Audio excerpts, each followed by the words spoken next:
mostly blurred, and nowhere as vividly as in Night Springs.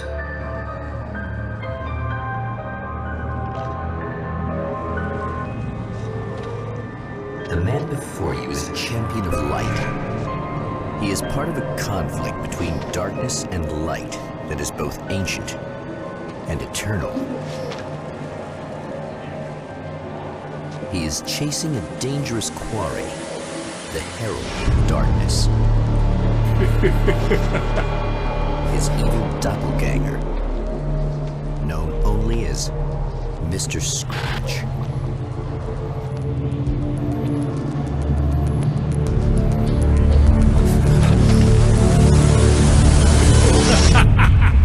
I'll catch you eventually! Maybe. But what are you gonna do then? By then, I'll have had my hands on everything you love.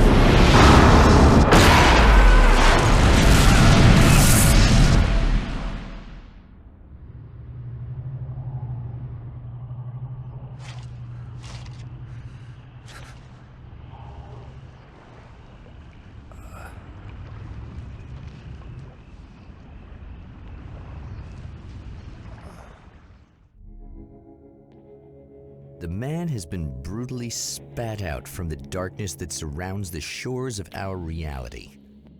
He has come to fight a decisive battle in Night Springs.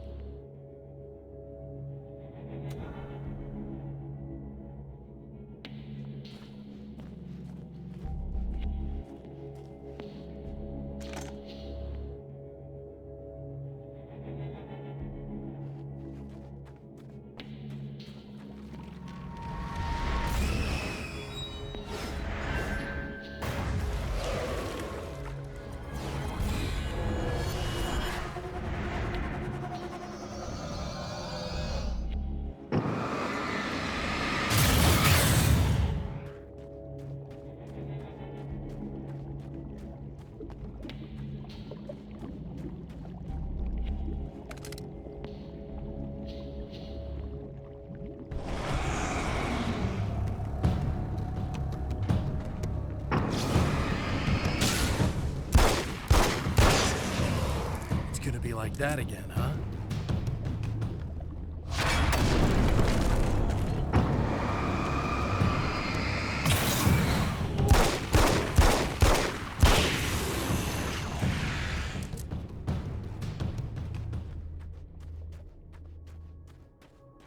In another life, the man was a writer. He still practices that art, forging weapons of war out of ideas. But the violent currents that brought him here have scattered the pages he has written.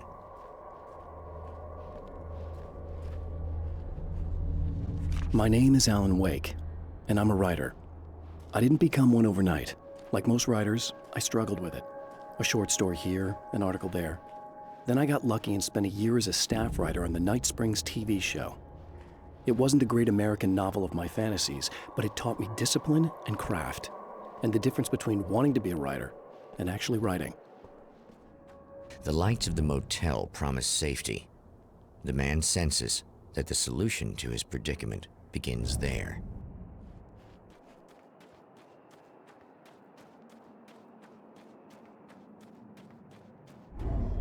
Somewhere within the earth, space itself has been pierced, and from dark depths runs a steady flow of monsters. The man recognizes the hand of his evil double in this. He knows he must put an end to this madness.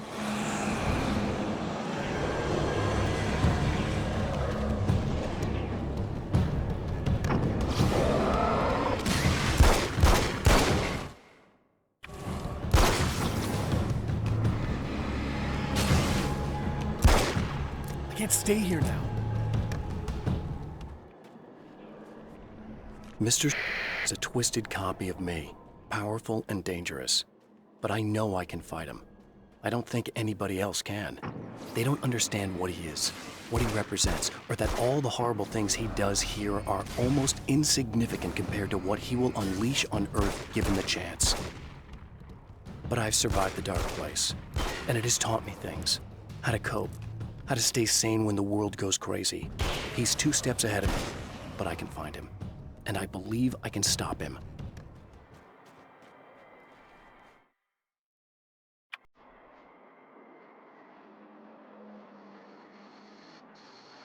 Hello?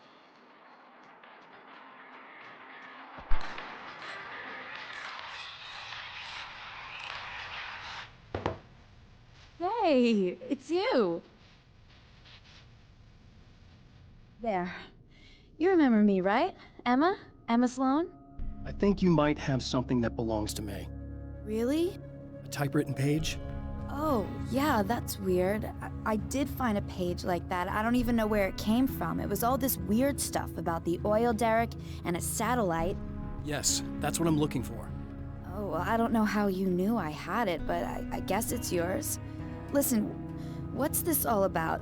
There are these really creepy guys hanging around the oil derricks. There's something really weird about them. They're dangerous. I'm gonna deal with them. Try to stay out of their sight, okay? And stay in the light. They hate the light. Just to be clear, you should know that we haven't actually met before. Sure we have, Mr. Wake. Remember you stayed at the motel here.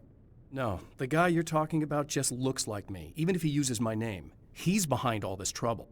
Oh, I thought, now that you mention it, I guess your aura looks a lot nicer than his, actually.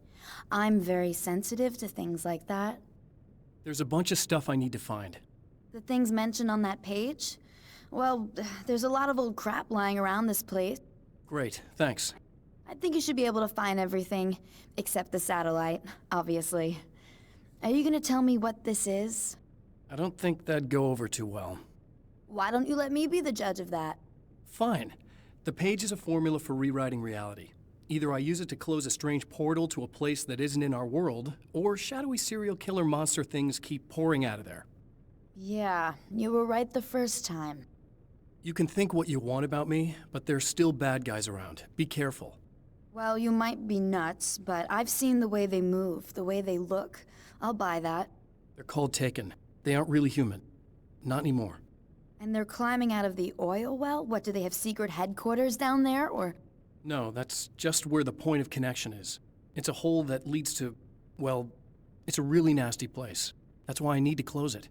And the guy who looks like you opened it, because he was hanging around the oil field before. He gets around, unfortunately. Thanks for helping me. Oh, I wish I thought you were just a nutcase. Actually, I kind of expected you to. Me too. But I feel like this is how it's supposed to go. Isn't that weird? Not really. I get that a lot in my line of work. What do you do anyway? I'm a writer. Obviously. What was that you said about my aura? Oh, I'm very spiritual, you know. I can see auras, but I only use it for healing and helping people. I'm like a wise woman, you know? I give people insight and advice. Look, just because I say crazy things doesn't mean I believe everything. Don't be like that. Maybe you should take a few crystals with you if you're going out there. It might be dangerous. They soothe your energies and focus your mind. It's fantastic. And they help me take out the bad guys? Oh, well, no, not as such. Yeah, okay. I think I'm... Or I have some wonderfully potent and herbal detox suppositories. Yeah, I'm good. I'm good.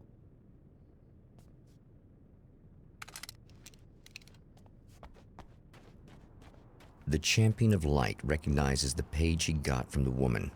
It is a weapon of his own design, custom engineered to destroy the dark portal. If he recreates the conditions of the page, a great power will be unleashed.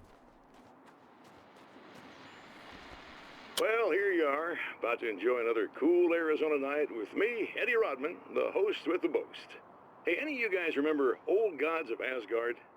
Man, I actually saw them twice back in the 70s. I was just a kid then, but my dad worked at this club, and he'd sneak me in to see bands all the time. You know how it is. Talk about an education. Anyway, great band, couple of great albums, solid fan base, and then they kind of dropped off the face of the earth. Well, now, almost 4 decades later, they're making a comeback. And let me tell you, these boys have seen a lot of road. There's some serious rock and roll veterans, because they weren't too young even back in the day. Well, now I've got Odin and Tor Anderson, 2 of the original Old Gods, in the studio with me, along with their manager, Barry Wheeler. Nice to have you guys here. Oh, hey, great to be here, Eddie. Yeah, hey. Hello! Now, boys, let me just come out and say this, all right? Spring chickens, you ain't. I mean, you guys, you make the Stones look young. You're only as old as you feel. Who you calling old? Now, your last album was 1978, In the Valley of My Shadow. And then you stopped playing altogether after that. Why? And what made you do a comeback after all this time? Well, it was a sad thing. See, the original bass player for Old Gods, Fat Bob Balder, passed away in... Leukemia! Bob had leukemia, poor bastard. Yeah, after that, we didn't feel like playing no more.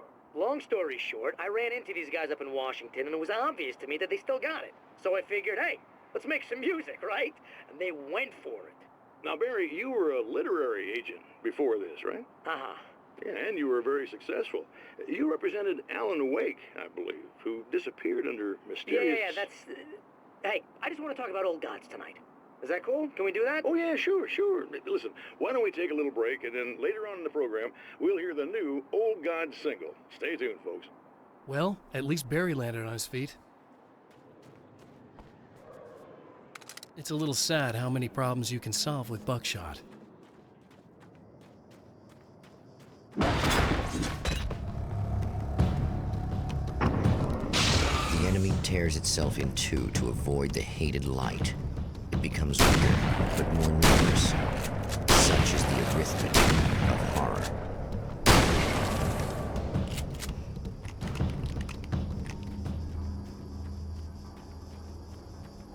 That was just messed up. The reality we take for granted is softer, more adaptable than we think. Under correct conditions, you can reshape it, turn it into almost anything you want. When it happens, almost nobody notices.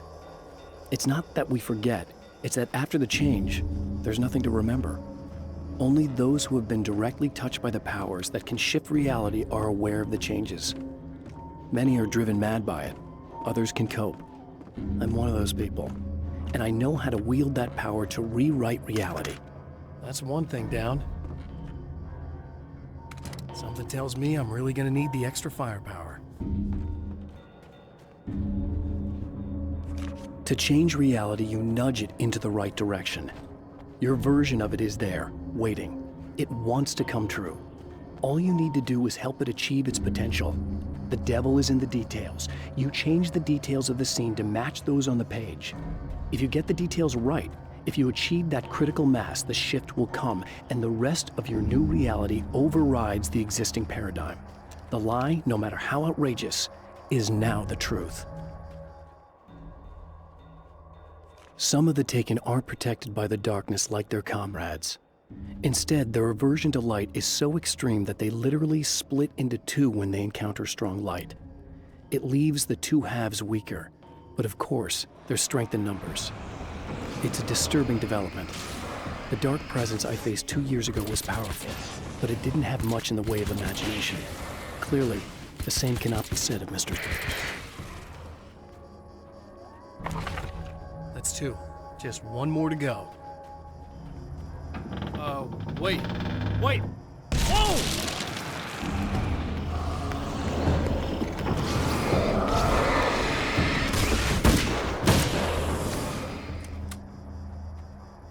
That's everything. The man has found the battery, but it is empty. It will need to be recharged. I need this battery charged. No problem. Here you go. Thanks. Listen, I don't know what's gonna happen exactly when I do this. My memory's a little hazy. I don't even know what that means. All I'm saying is you don't want to come anywhere near the oil field, all right? This thing could get out of hand. In the middle of highly flammable materials. Great. I'll do my best to contain it. Just please don't turn out to be some kind of crazy terrorist guy, okay? Okay, I'm gonna go now. Wish me luck. Wait a sec, I want to ask you about something first. What did you mean with that my memory's a little hazy thing? I had a pretty rough time coming here. It was like being caught in a tsunami. I blacked out for a while. It's hard to explain. There's a A barrier of sorts that I had to break through. I was lucky to make it here with my wits as intact as they are. So you might have brain damage, you're about to do great things with a magic piece of paper, and you came here from another dimension? No, I'm from New York. I was just visiting another dimension. Oh, yeah, okay. My bad.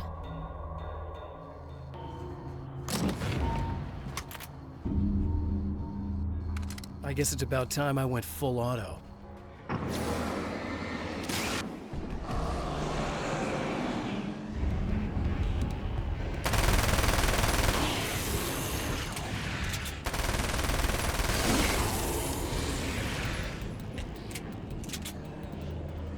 Time to make some serious changes. At the oil derrick, the wheel had been jammed in place and turned until the oil gurgled and flowed thick and flammable. The warning lights were blinking in a fast rhythm, bright and steady, powered by the battery. The Kasabian CD was playing in the boombox, all distorted guitars and intense beat. High above, some piece of orbital junk or another collided with the satellite, knocking it radically off course. Trailing debris, it screamed down from the skies at an impossibly steep angle. All that high-tech engineering reduced to nothing more than a bullet that would destroy whatever it hit.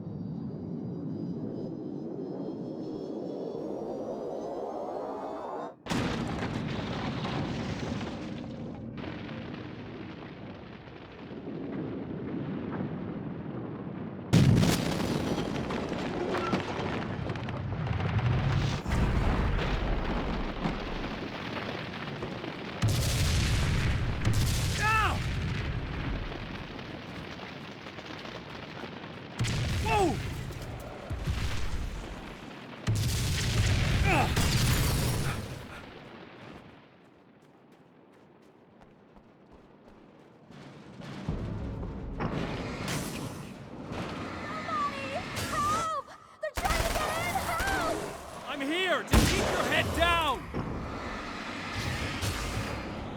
I think I hear more of them! Yeah, I think I noticed. That's the last of them. We're good. What the hell was that? Easy. I got him. You're safe. I need you to tell me what you know about him. The guy who looks like me.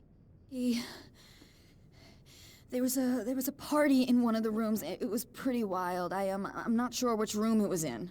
You didn't attend. No, I wasn't there. But it got way out of hand. Anyway, I heard that he went to the diner and there was a fight there or something. Maybe you could find out more from there. I got some keys that you could maybe use. You just happen to have the keys, huh? Fine. I'll take a look. Stay here. Like hell. I'm getting out of here as soon as you leave so I could close up this place and go home. Emma, you really want to stay here in the light. Yeah, thanks for the advice, but I'm not sticking around. Just go already, okay? Are you okay? I guess. Thanks for the help. Were those what'd you call them? The Taken? What are they? It's complicated. Short version, the darkness can take people over. That's why I had to destroy the oil derrick. Otherwise, they would have overrun the place. Wow, I didn't think you'd actually do it. I mean, I didn't think it'd work. That's crazy. Let me just try one more time at the risk of sounding like a broken record. It's bad out there. I don't want you hurt. You should stay put. Yeah, while you turn this place into an inferno, run around shooting things up and play some kind of weird games with your psycho evil twin. Don't get me wrong, you're nice for a weirdo. I'm impressed as hell by all of this, but enough is enough. I seriously just want to get out of here, okay? Oh, hell. This isn't gonna be good. Is this on? How can you tell? I'm sorry, I'm not very good with gadgets.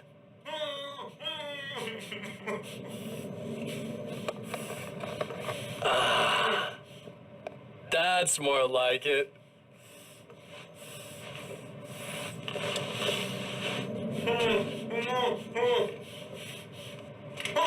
I'll be right with you. I just gotta do this one thing. I like it quiet.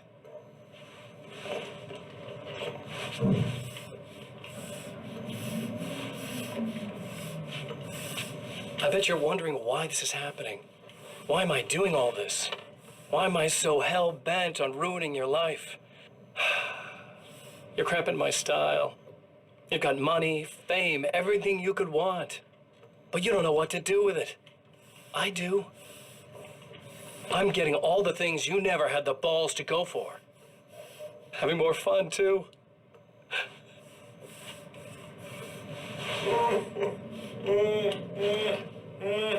Do you know the real difference between us? I'm not afraid to be the center of attention. This poor slob's just collateral damage, really. I mean, beat some information out of him earlier. But this part? This is just for kicks.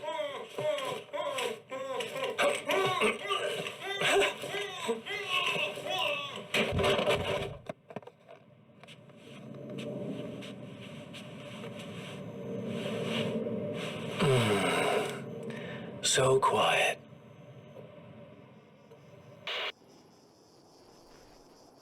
I know that when I arrive, the clarity of vision I have now may disappear. I've made my plans. I prepared for this, but I know the transition from the dark place will be hard on me. And not just physically. It may affect my mind, my memory. These pages should help me remember and focus. That's worked for me before. Even if that fails, I think I will be able to trust my instincts. I'm navigating my own story. I'm hoping I'll know where to go and what to do, even if the details elude me. A poltergeist. Its existence is one of rage and hostility, and its very presence turns ordinary objects into deadly projectiles. Oh, shit!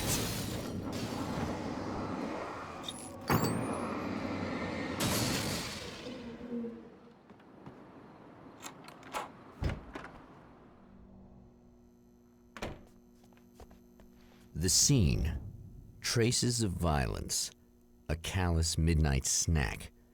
A room key left carelessly behind. The man recognizes the enemy's handiwork. I think these are keys for the motel rooms.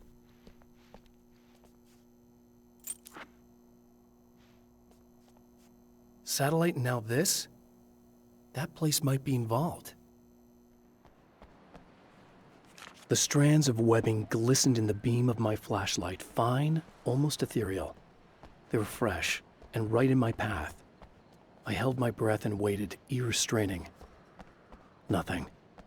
I moved on, concentrating on the task at hand. Just get what I was looking for, then leave. That's all I keep telling myself. For a moment, I actually thought it might be as simple as that. Then, I heard too many legs skittering across the ground. Emma Sloan was a believer in a great many things, most of which were entirely fallacious.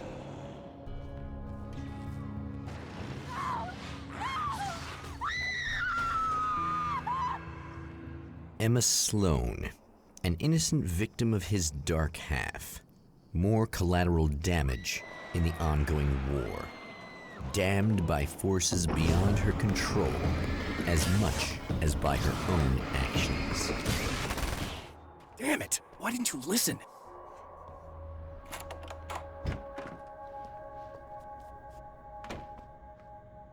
My own face peered back at me from the TV screen.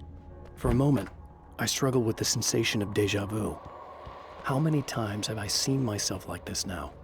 And then there was that easy grin that never seemed quite as quick or natural on my own lips. The dark, malicious twinkle in the eyes. And I knew who I was looking at. As he pulled back and revealed the room behind him, my throat went dry. There was nothing I could do but watch. Damn. Michael Farabee, dead, tortured, dressed in clothes that bore the name of a local observatory. A slim lead, but solid enough. It stirs something deep in his mind. He knows where to go now. I guess that'll have to be my next stop.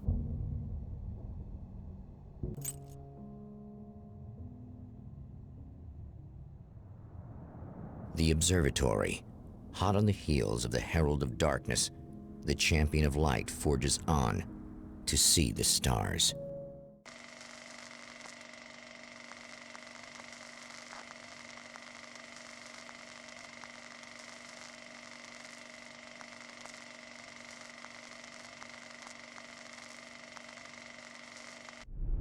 An observatory, a place for a man to witness the magnificence of the universe.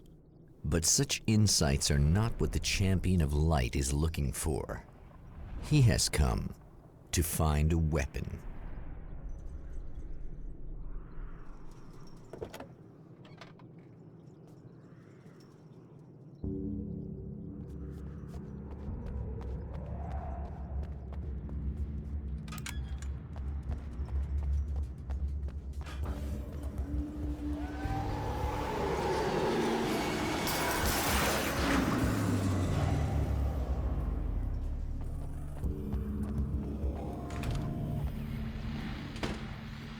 Welcome back, listeners. As you know, I'm Eddie Rodman, and I'm still talking to old gods of Asgard, who are doing their big comeback tour. How's that been going for you, Odin? Splendid! I'm having the time of my life. You know, I didn't realize how much I missed that. And what about you, Tor? It's okay, you know. Well, this must bring back a lot of memories. Oh, yeah! It's wonderful to be back on stage. If it wasn't for my knee, I'd feel like a young man again. Well, speaking of that, I hate to keep harping on this age thing, but I gotta tell you, I've heard your new songs, guys, and you sound really good. Thank you. And this may be a touchy subject, but to be blunt, you really don't sound, well, old. I mean the difference between your speaking voice and your singing voice, it's pretty striking. What the hell are you talking about? You saying it's not us singing on that record? What? What's he talking about? No, I'm not saying that, guys, but I can't help noticing the difference. Son, you're on thin ice. You calling me a liar? Whoa, hey, let me just step in here for a moment, boys. Yeah, Eddie, they do sound different, but believe me, we're not talking Milli Vanilli here. These guys are the real deal. Why don't you come to the gig tomorrow night and see for yourself? Once they get on that stage, boom, things get real. Really? Believe me, they play like they're possessed. It's almost like magic. Look, you see my boys play, you see the old gods for real. These guys project a lot of power. They're not lightweights, you know what I'm saying? All right, Barry, I'll see if I can make it. Now, let's take another quick break here, and after that, we'll play the new Old Gods of Asgard single. Don't you go away. As a storyteller, my first real love was crime. And it was in that genre that I finished my first novel, starring the perpetually miserable Alex Casey, whose entire life was a wound that never healed. The books sold as fast as they hit the shelves. I wrote 5 more Alex Casey books, and they all were bestsellers. I became rich. I became famous. Success brought pressure, and I didn't handle it very well.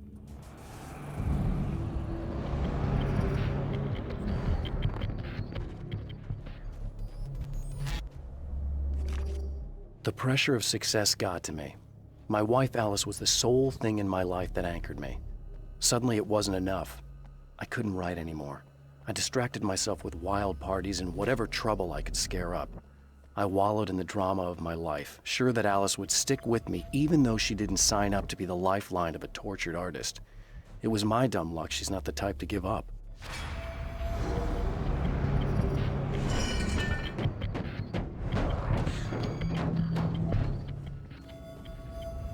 I've seen the enemy, and it's me.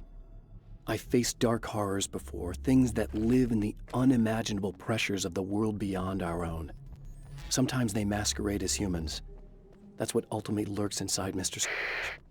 He's every mean-spirited tabloid story about me, an evil caricature, a creature formed in that vague territory of misconceptions, half-truths, and the dark imagination of people who heard a story about me. An urban legend made flesh, a serial killer. My dark half, brought to life by the power of Cauldron Lake.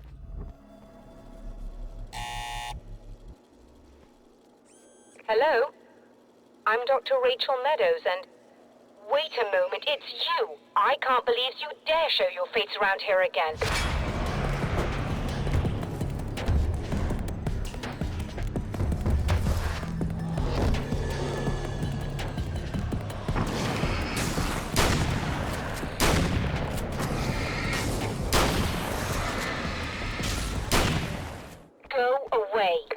It wasn't me. I just look like him. Are you serious? That's what you're going with? Please! I'm trying to stop him. You saw those shadow things trying to kill me, right? I bet he got along with them just fine. Yes. Yes, he did. All right. Come on in. Thank you. Hey, buddy. I figured I'd take a moment to talk to you. There's a party next door. I'm feeling pretty good right now. A little beer, a little fun, you know? It's nice.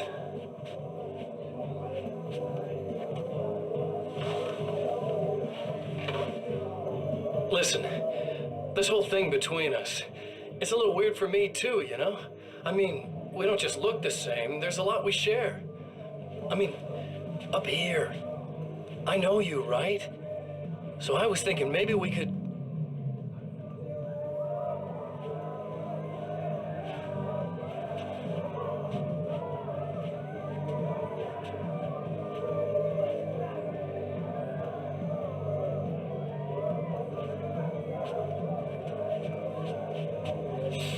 These guys are getting out of control. Look, I feel like we're both victims of circumstance here. And maybe we could make some kind of effort to...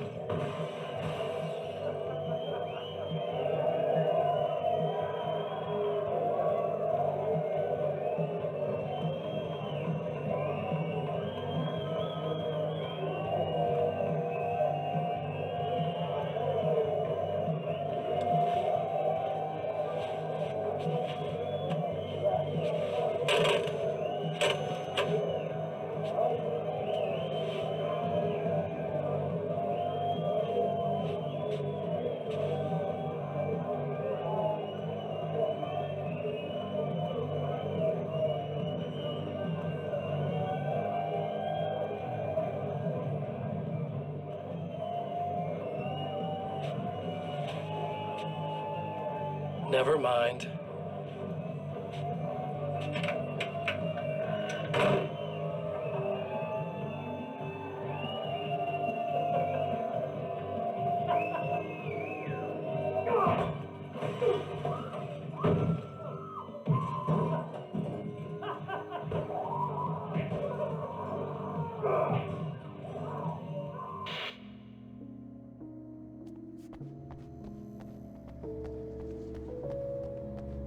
Just a moment, I'll send the lift down to you. I didn't expect to see anyone here tonight, but I'm relieved to see an actual person. That's assuming this isn't some kind of cruel trick on your part, of course.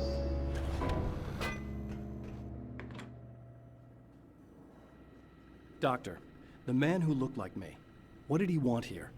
There's a strange astronomical event happening right now. Something I can't begin to classify, but I think it's disabled our satellite. There's a very peculiar signal that we're receiving. A signal? That's what I'm here for. Well, so was he. But he didn't seem to understand it at all. He got very angry, sabotaged our imaging array, and now we're blind.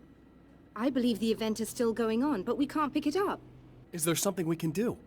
What he broke is essentially just a special camera, but we can't use the telescope without it. There's a replacement in my car. If you can get that to me, we're back in business. Consider it done. Tell me more about the signal. It's almost as if something's being transmitted to Night Springs. It's the strangest thing. It's quite elusive, almost as if it wasn't properly there. I don't know how to describe it. So, what was the signal like? I wish I knew. He appeared before I had a good fix on it. He was very pleasant when I was working, but when I isolated the signal, he suddenly forced me out of the control booth. He said it was none of my business. He seemed to change. Somehow he was very smooth and charming before that, but suddenly he became... I'm sorry. I'm not sure I want to talk about it.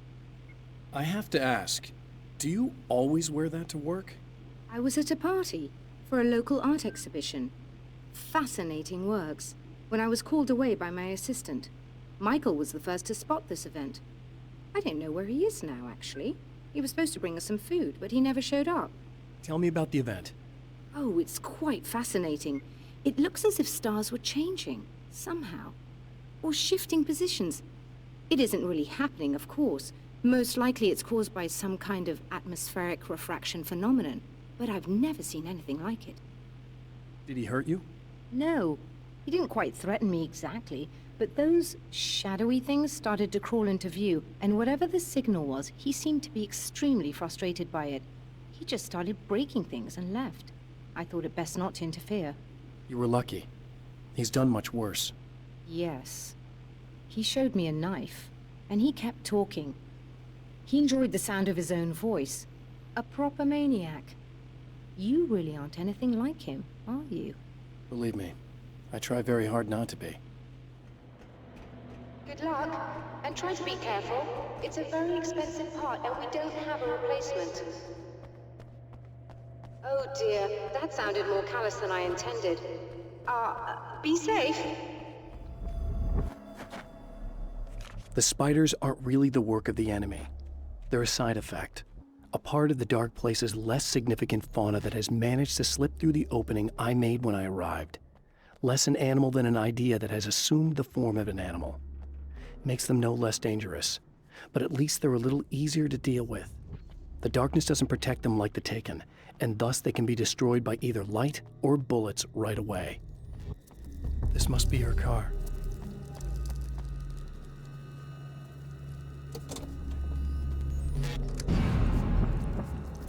Ugh.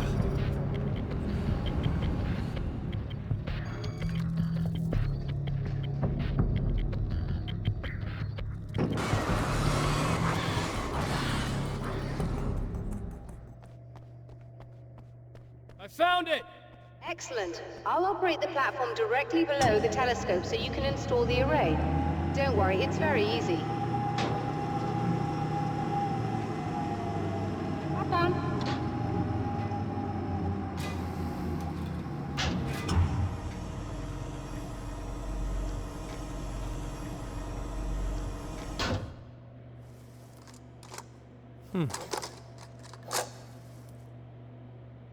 Brilliant, you got it.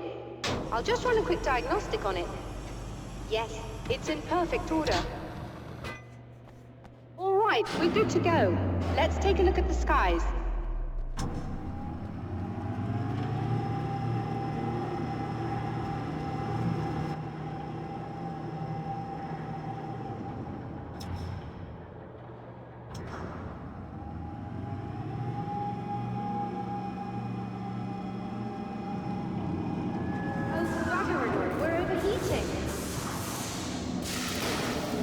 To shut this down. There's a problem with the automated coolant system. Somebody just interrupted the flow. So now what? Well, you could go and open the secondary coolant flow valves manually. I know it's dangerous there, but, well... I got it! Please come talk to me if you have questions. Is there something I should know about this coolant thing? Oh no, it's quite straightforward. The telescope is very heavy, and moving it generates a lot of heat. So do all of the electronics. Overheating could cause damage, so it shuts down automatically if the coolant fluid isn't flowing. And hot electronics generate instrument noise, which we want to eliminate as much as possible. What is this coolant anyway? Is it dangerous? We use liquid nitrogen. It's quite safe. If I can make it to the valves in one piece. Yes, there is that. Good luck. I'm assuming you didn't have this kind of trouble using the telescope earlier, when my double was here. No, it went very smoothly. Until he turned into a nutter. This doppelganger of yours doesn't seem to want anyone else to look at this phenomenon. Honestly, it seems a little pointless to me. There are many eyes on the sky. I'm not sure what we're gonna get once this thing is working again, but I have a hunch. I doubt it has anything to do with outer space, or that anyone else can see it. I think it's a message for me. For you?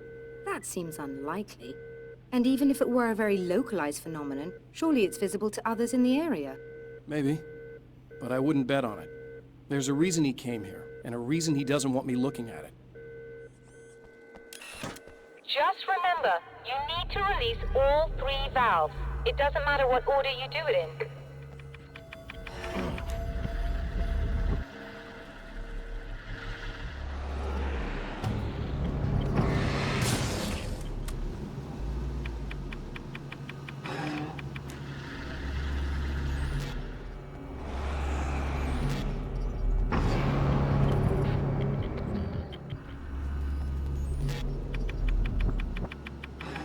Okay, that should do it.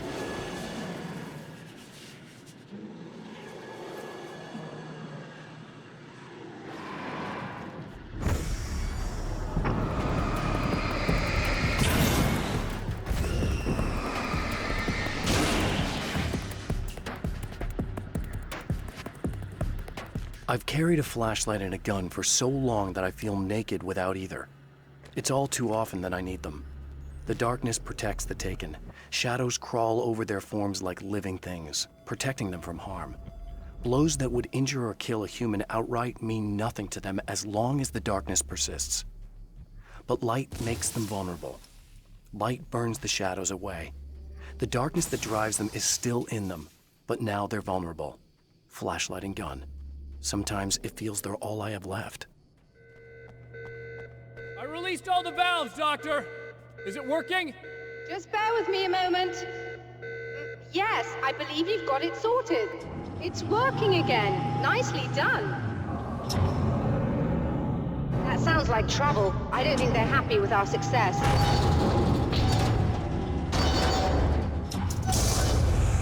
Look out, they found a way in.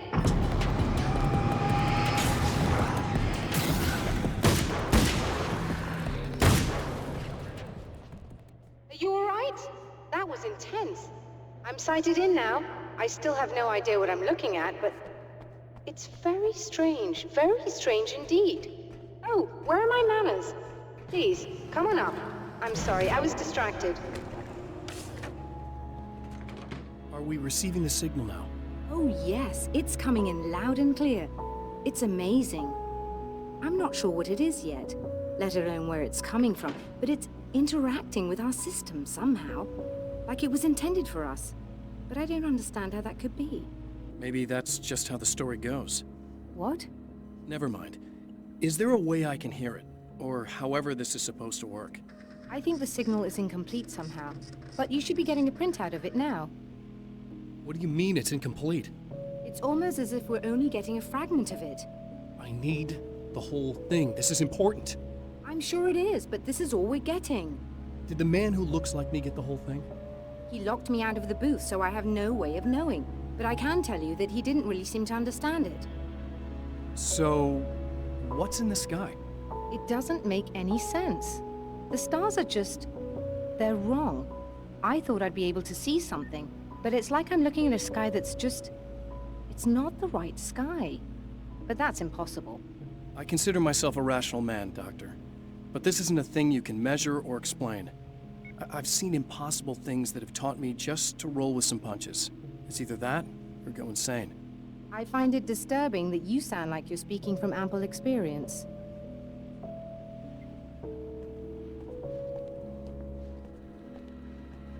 A printout of a signal. It too is a weapon created by the Champion of Light. In its words, stirs a new reality. But it is incomplete, and yet it provides a roadmap for the man to follow, a course that will lead him to a place where he may confront his enemy.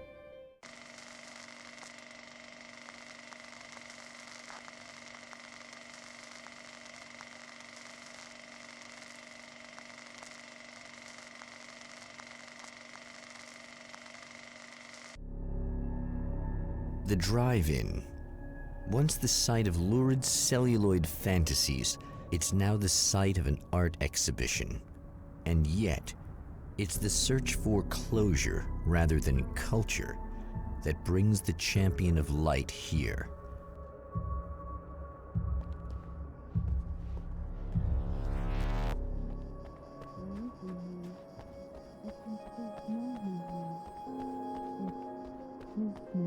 He's gonna love me because I helped him. Oh, it's you. That's fantastic. Are you okay? Go away. No, I want you. But you'll get angry if you're here, so you gotta go. You know I'll do what you want. Okay. I love you so much. Did you know that love hurts? Are you gonna hurt me now? 'Cause you should. Lady, you got darkness on the brain. I think I can help you if I can get the lights on in here. You can't turn the power back on. It's not allowed. You said. So, where shouldn't I go so I don't turn the power back on accidentally? It's the big building on the other side of the drive-in, but it's locked. Where's the key? Just so that I know to avoid it. It's on the wall next to the cash register. But you can't. You can't. Don't be bad. Hey, no problem. I'm just gonna go do some other stuff. Scout's honor. Just try to stay calm. I've seen this kind of thing before. I think you're gonna be okay. Why is it so hard to think? You've been touched by darkness. I'm hoping it's not permanent. Remember when you were here before, and you kissed me, and then everything got all dark? That was the best. Listen, this is very important. Where did I go? Can you tell me that? Baby, you don't need to go anywhere. You're here now, and you're in my head. You should be in me. You should touch me again. Not with a 10-foot pole, lady. Hey, just in case there's a part of you in there that's freaking out right now, it's not your fault. I promise I'll do what I can to help you, okay? I don't... Please go away. Don't sweat it. I'm just saying that in case you really need to hear it, I've been there. I think there are spiders in my eyes. I think you put them in me. Yeah, I'm just gonna go now. And we're back with Old Gods of Asgard and their manager, Barry Wheeler. Guys, you're on your comeback tour, and you're playing a lot of your classic material, but you've also got a new single out, right? How'd that come about? Was it hard to go back into the studio after such a long time? Are you kidding me? They were chomping at the bit. They were just itching to stretch those creative muscles. Now, it had been a while because, they spent a lot of time in, Retirement. We were retired. We were? Yeah. No. We were at the lodge, and we escaped. We were at the retirement, retirement thing. Yeah. So, really, once we got in the studio, things started happening. Now, the music has changed a little bit, and the boys were a little rusty, so it took us a while to find the right gear. But hey, once we got going, boy, they kicked ass. And it's an awesome song. It's called Balance Slays the Demon, and seriously, I think it's their finest work. And hey, I should know, I produced it. Oh, really? I didn't know you were a producer. Well, this was my first time. I mean, they needed a little bit of guidance, you know what I mean? Don't get me wrong, these guys are the best. But it's the 21st century, man. Things just sound a little different these days. So, I kind of stepped in there, helped them make it sound all cool, kind of jazzed it up. That sounds like a challenge. Oh, no, it was really easy, man. I was just, hey, give it a little zing, Let's take it to another level so it really rips. Let's just throw some really sweet synths in. Like that, just kicked it up a notch. But it's totally Old Gods. Well, listeners, you can judge for yourselves. Here's Old Gods of Asgard and Balance Slays the Demon. Oh, yeah. Deep in the ocean of darkness, in the mirror of light, balance becomes a stranger. The man has encountered this before. People whose integrity has been suborned by the insidious touch of the darkness. He has experienced it himself, but merciful light burned away the darkness in his brain. My writer's block got worse. I didn't sleep much anymore. My life with Alice seemed like a constant fight. I was a wreck. Alice took steps. She booked a vacation in Bright Falls, a small town in Washington. It was supposed to be a chance to break out of the cycle I was in. She didn't know about the darkness in Cauldron Lake. Whoa! Not good.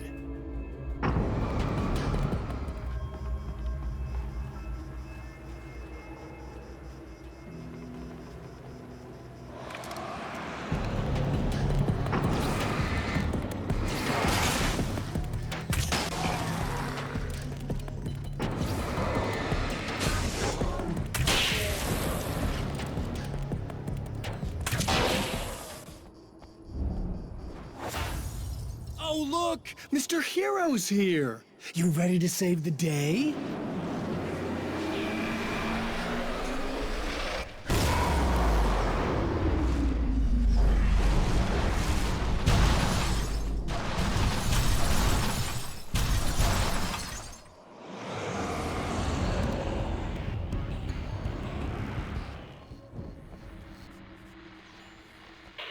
I told you I'm a psycho.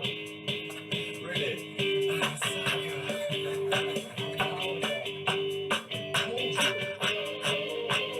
Really, I'm a psycho. I told you I'm a psycho. Really, I'm a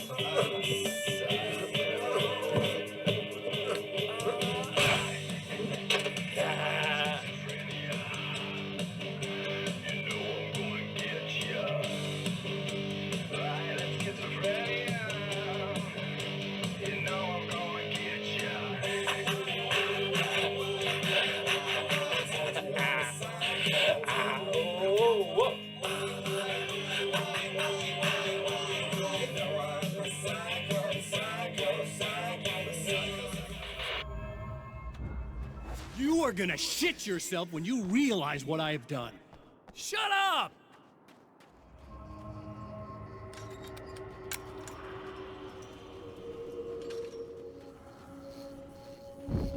Alice, my wife. The best thing that ever happened to me. She smiles and the darkness lifts. For her, I've tried things I otherwise never would. I've never really minded if it's made me feel like a fool. She's a photographer, and the world she sees through her lenses is unique and beautiful. She has the vision. She sees things others don't and knows how to make them visible to everybody. She did it with me, too. She teased out things I was only vaguely aware of. She always saw me in the best possible light. Okay, I should be able to figure this out.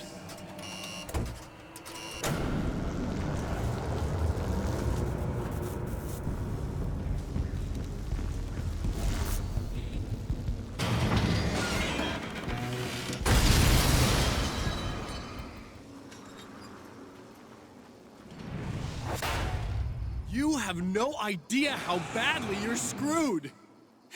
It's gonna be a blast to watch you find out. Don't want to get hit by those.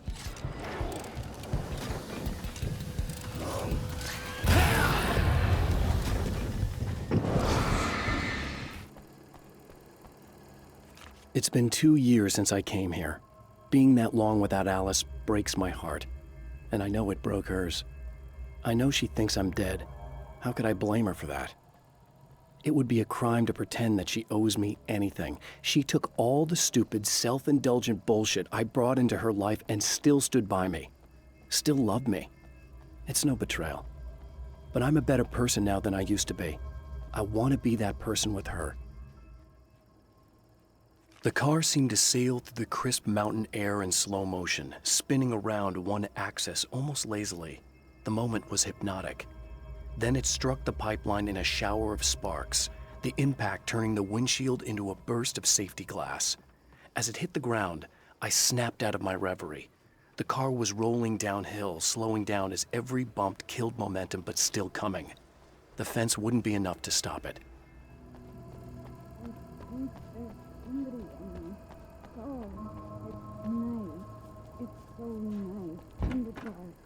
I can smell you. No, don't! Oh, it's not... It's you. Did you help me? Looks like you're feeling better now. Yes, I am. Thank you so much. I don't know what happened. There was this guy. Before you say anything, I know I look like him, but I'm not. Don't worry, you just don't feel anything like he does. He was in my head. I feel like I need to take 50 showers. Where is he? That asshole wanted to get into the projector booth. He was talking about fixing things so the sun never comes up. God, it didn't seem that weird when he was saying it. It sounded really good at the time. You weren't yourself. The projector booth. That sounds about right. I need to get in there. I have the access code for the door. Here. Thanks. I'm just glad you showed up now. He said he'd be back after he'd arranged for some security.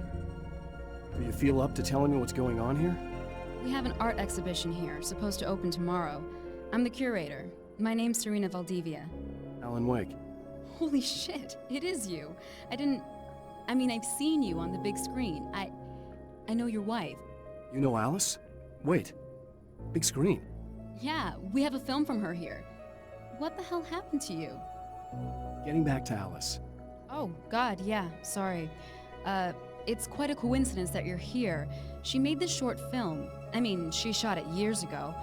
You're in it. It's a part of the exhibition. I'm in a film?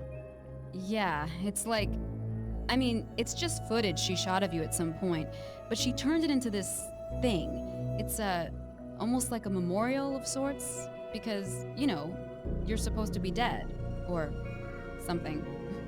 Uh-huh. How's Alice? Is she all right? She's okay, I guess, all things considered. I know her pretty well. You're really Alan? I can't believe you're here. Nobody knows what happened to you. But there are people who say they've seen you. That wasn't me. He just looks the same. Like, Yeah, but that guy's a lot more slimy. The thought of him makes me... I hate him, but there's something about him, God, he's so creepy. Anyway, you're not like him. At all. I hope you can stop him.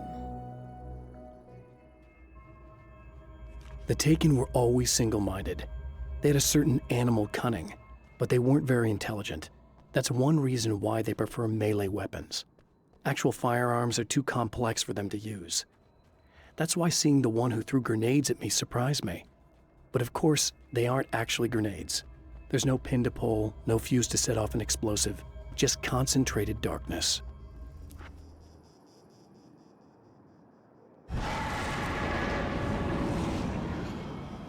That's the security system? I guess it was too much to hope for an alarm and a fat wreck.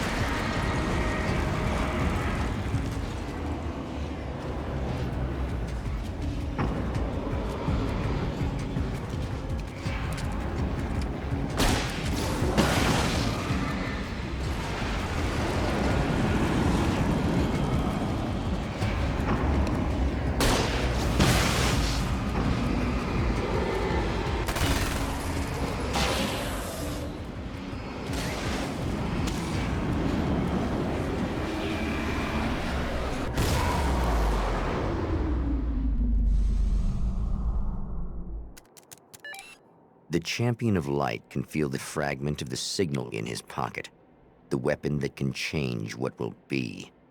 It's incomplete, but it's all he has. The atmosphere in the projection booth at the drive-in was charged, almost unreal. Despite that, the air felt cool and refreshing this late at night. It'd been a hot day. The summer was nearing its end, but it wasn't over yet.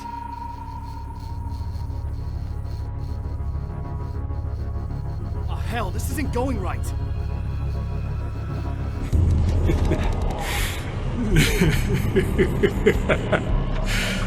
You've been up to something, haven't you? Too bad it's not gonna do any good. I'm a better you than you ever will be, and I've got all the time in the world. Everything you've got's going to be mine. Your life. Your wife! What are you gonna do about it? The sun's never coming up now. I could keep this up forever. Show yourself! Whatever you say, buddy.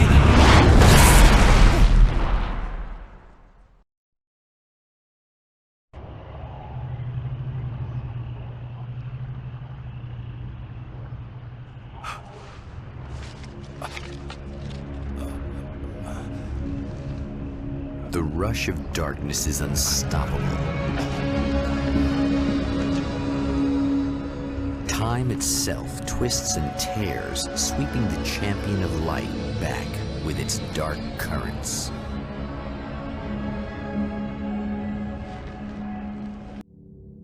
Again, he enters the world, But now he sees the trap for what it is. A maze that loops back into itself. I'm here again. He sent me back.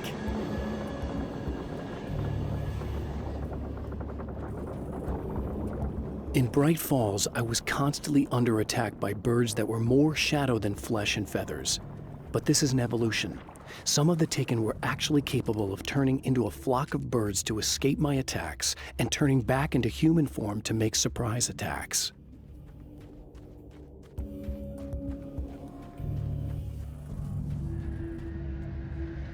Oh, not birds again. What the hell?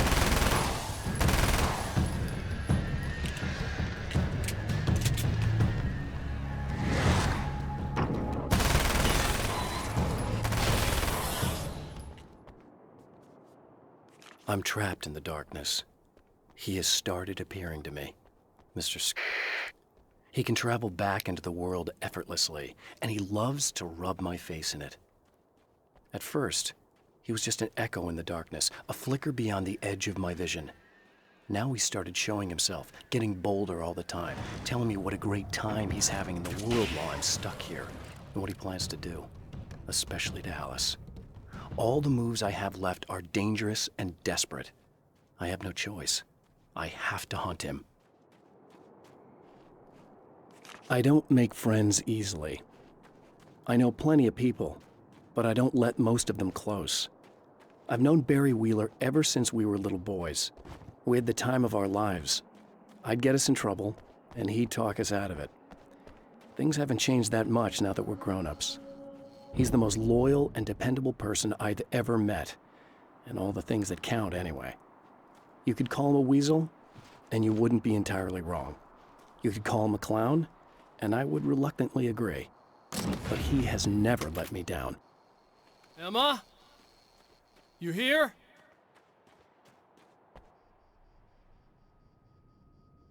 Wow, it is you. I guess all of it really happened. You remember me? Kind of. I felt weird all day, like I could almost remember a dream I had, and then, just before sunset, I remembered the page. Yeah. I'm going to have to go get those things again. Not all of them. I went out and got them. Well, most of them. I felt stupid at first, but then it was getting dark, and those things started showing up, and one of them made off with the battery. It ran into the railroad tunnel. There was no way I was gonna follow him in there. Sorry. It's good you didn't. You should be careful. I mean, really careful. Yeah, I kinda remember something. Something bad happened to me, didn't it? Forget it. It doesn't have to happen again, okay? Just do what I say. Yeah, okay. God, this is too weird. Am I going crazy here? Just go get that battery. Try to stay calm. You're perfectly sane. We're caught in a time loop. That's why this is happening again. I believe you. God, I feel like I might just lose it any second now. How come you're not freaking out over this? Because on my personal weird shit-o-meter, this just doesn't rate. Look, I know something happened to me before... You're gonna be okay, if you just keep cool, okay? Thanks for getting this stuff for me. It's a big help. I hope so. Are you gonna make everything blow up at the oil field again? I have to. Well, whatever the hell else you might be, at least you're not boring. Just the battery. That'll save time. Okay, people, it's Eddie Rodman here with a few hours to kill, and there's nobody I'd rather spend them with. Nobody else in the whole world. Oh boy, that'll land me in hot water when I get back home, won't it? Well, just in case my wife is listening, and you always are, aren't you, baby? Let me tell you, you are the exception, honey, and the prettiest lady I ever saw to boot. But I'd really like to spend some quality time with you listeners, because, well, tonight's one of those nights. You're sitting in the studio and you kind of forget how long it's been or what day it is. You just sit here and go through the motions. You might as well have been here forever. You keep talking, but you don't even know what you're saying. It's like you're on automatic. You can't stop the ride and get off. It's times like these that I really wish that somebody would just call in and relieve my boredom. How about it? Anybody? Come on now, help a fella out. Our lines are open. Night Springs doesn't exist. It's a fictional town from the TV show I used to work on. It was Any Place USA, a place we used as a backdrop for whatever strange story we had that week. One of the stories I wrote for the show involved a man, the champion of light, fighting his evil double, the herald of darkness. It was something I'd written back in the real world, something I had a link to, a framework I could build on. I had adapted it into a new story. This story.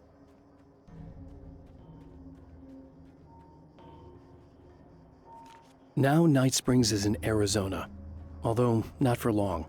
It's in Arizona because whatever the town that has become Night Springs is really called is located near one of the thin, worn places in the world where dreams and reality flow together and life is always a little strange.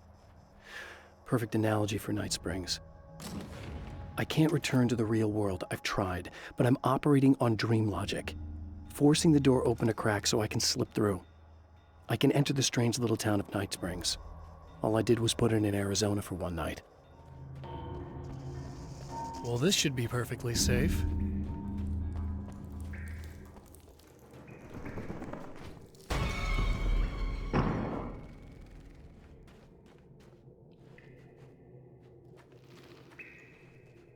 Now I just need her to charge this up.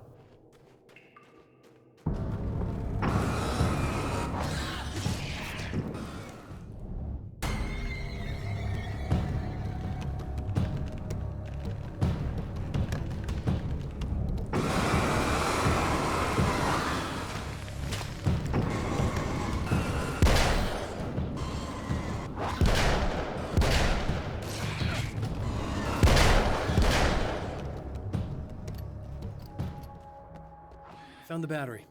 Okay, I'll charge it. Here. Try not to get killed. Okay. I'm gonna take care of this. Try to stay calm. Look, what if you stay here with me, please? I'm sorry, but if I don't deal with this, no one else will. Yeah, I guess. It's just that this is getting really creepy. I believe this is real, but I don't understand any of it. I'm getting scared. I can't believe you're so calm. I get scared, but I've had a lot of time to get used to it. That helps. The guy who looks like me is the reason this is happening. I caught up with him, but he swept me back here. Back in time. Yeah, it's a trap. We'll be doing this forever unless I can break out of it. How are you gonna do that? I'm working on it. I came prepared, but things got kind of scrambled when I arrived. I'm tracking down the things I need. Yeah, well, feel free to climb back into your DeLorean or whatever it is you do. With all the herbs, crystals, and the rest of her New Age paraphernalia, Emma Sloan had been called a hippie and a freak and worse. It was that small-town mentality. She was a female mechanic, and even in 2011, there were always going to be backward shit-kickers who thought that was a hoot. She didn't mind. She could deal. She could take any engine apart, even the new ones with all the computers in them. Turned out that these boys were awful polite while waiting for her to put them back together.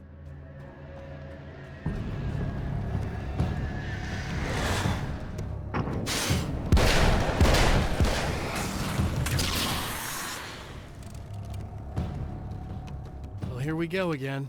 Better get ready to run.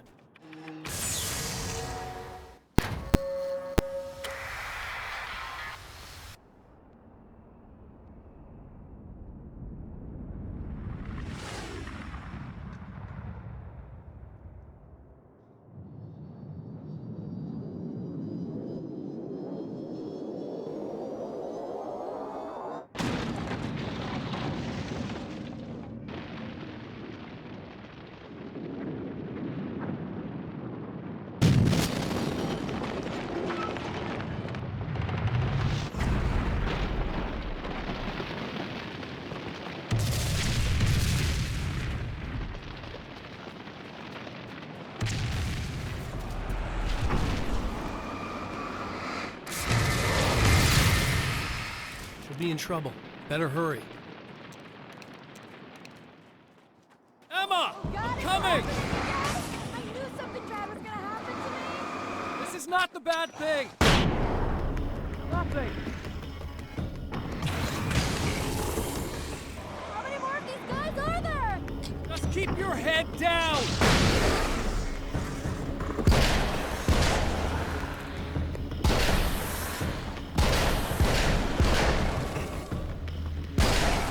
It's okay. It's safe now. I got a really bad feeling about all of this. I'm gonna need those keys to the diner now. There's a motel key there that I have to get. Oh, hey, you don't have to do that. I have the motel master key. I work for the same company, you know. What's at the motel? Well, there's a dead guy. He's got something I need to get into the Mount Redtooth Observatory. God, that's awful. Hey, you wanted to know about the guy who looked like you, didn't you? The last time you said he had a party, but you didn't go. No, that's not true. I did go. It was really great at first, and then I didn't see it myself, but I hear he turned nasty. He hurt a bunch of guys pretty bad, and there was this girl, she died. But I didn't hear about that until afterwards. I thought that he was so charming. And then he went to the diner. That's right. I wasn't involved. I wasn't involved with that at all. I don't know what happened. Fine. I need to check out these motel rooms. In the meantime, you stay here, okay? I'm serious. Keep the lights on and stay here. Yeah, okay. You got it. I sure hope you're right about this. You're gonna stay here this time, right? Because the last time I didn't, and that thing, whatever it is, happened to me. Yeah. I don't want you to get hurt again. Don't worry, I'm gonna stay put. I don't remember what happened exactly, but I learned my lesson. Good. It doesn't have to happen exactly the same way this time around. You proved that much when you went out and got those things for me. I think you're gonna be okay. Let's hope you're right. Stay away! No! This wasn't supposed to happen again! No!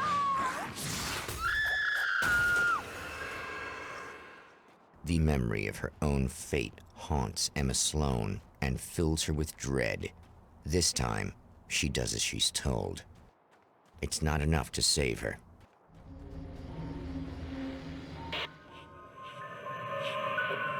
Okay.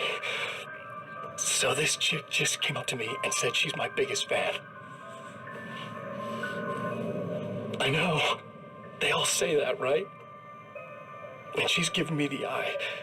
So I make a couple of moves. We have a couple of drinks. And then things start happening. But I say I have to go to the bathroom first. Uh-oh, right?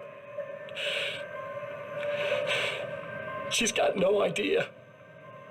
Watch this. This is gonna be priceless.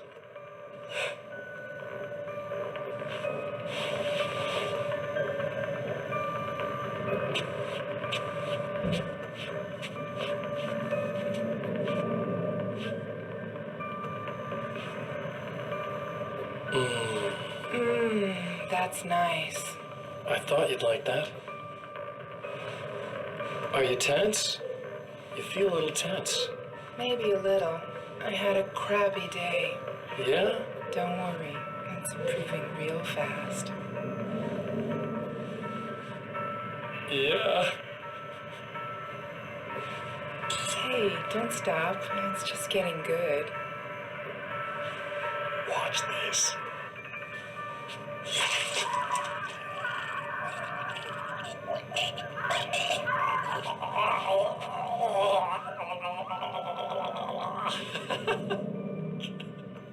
Yeah! Did you see that?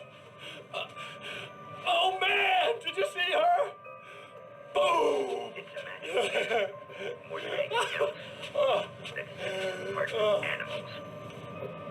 It's in our nature to imagine, to turn fantasies into legends, to be storytellers.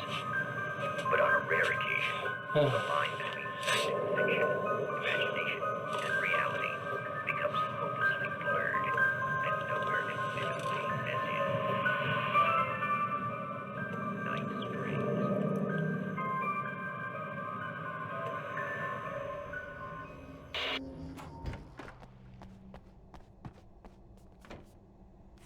Alice and Barry, my wife and my best friend, are easily the two most important people in my life. And they've never really gotten along with each other. I suppose both of them resent the other's intrusions into what they considered their domain. After I was gone, they maintained an uneasy truce. My book stayed in print, still selling, the licensing machine churned away. She was my wife and controlled the intellectual property. He was my agent and took care of the business. I wish they found more common ground than that.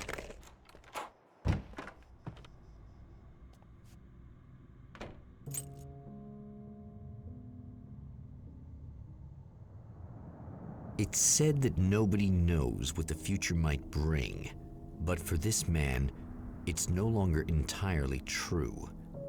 A weaker man might simply give up, but the champion of light is an expert on destiny. Sometimes the puppet and puppeteer can be one and the same.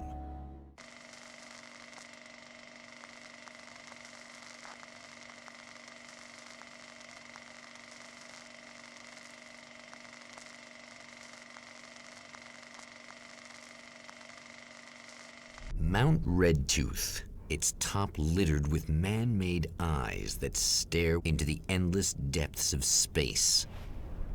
Tonight, the champion of light will depend on them to pick out a message from the ether.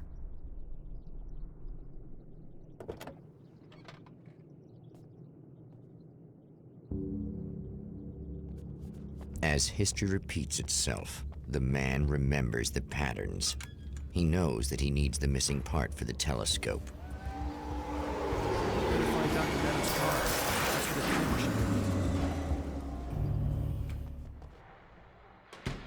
Oh, praise be. You guys are coming through for me. A pretty little light just started blinking on my board here, and that means there's a caller out there. You know, when the hours stretch into eternity like this, when it feels like I'm stuck in a rut and just reliving the same endless night over and over again, I feel genuinely touched by someone actually reaching out to me, breaking the monotony. I just want you to know that it really matters to me. Caller, you're on the air. You suck, Eddie! Did you know that this is my dream job? True fact? Stories come naturally to us. We can't help it. There are many different worlds, many competing realities within our heads, fueled by books, television, even barely remembered childhood tales. There's an endless supply of fictional concepts more familiar to us than anything or anyone real. We have a far greater connection to the fictional characters we know and love than the random people we pass on the street. Our destinies and inspirations are shaped by lies, myths, and fables.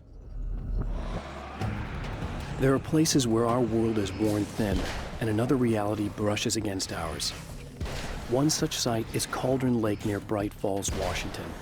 But there are others. That other reality is dark, vast, and malleable, always in flux. In its depths dwell vast forces and alien energies. They're dangerous.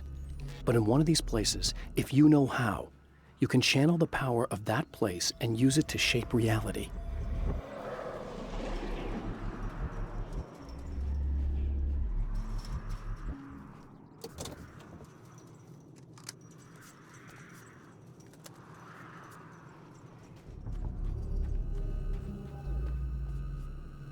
The darkness rose from the depths of Cauldron Lake and took Alice. It needed words. It needed me to write its way into our world. She was leverage, a hostage. I complied, but with a twist. I put in a loophole that gave me a chance to fight back. I was hunted by shadowy enemies, but I faced the darkness. I fought it with light. I drove it back. I saved Alice, but it came with a cost. I was trapped in the dark place below Cauldron Lake.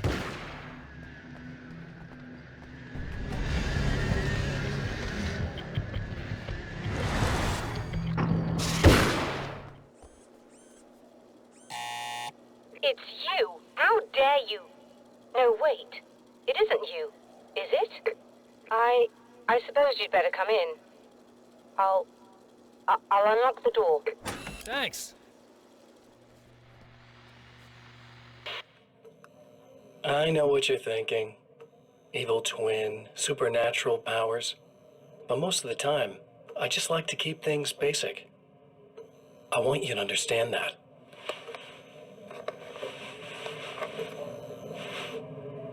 Like this. Need to get your hands dirty? No batteries, no moving parts, just physics. That's technology you can depend on. It's a classic. Speaking of classics, you need to be careful with this one, though. If the victim suddenly twists, you might end up cutting yourself. It's not really a workhorse, but I'm a sucker for this style. Now this is more like it. You've got slip-resistant grip. Believe me, you really want that traction once you're wrist deep in somebody. The blade's stiff enough so it won't open by accident in your pocket, but it's still really easy to open with just one hand. Now that's a big thing for me. I know what you're thinking. It's too big, too heavy. But sometimes you just need the extra oomph. If you're talking intimidation, this is gonna do the job. Also great for dismemberings and whatnot. You know, the messy jobs.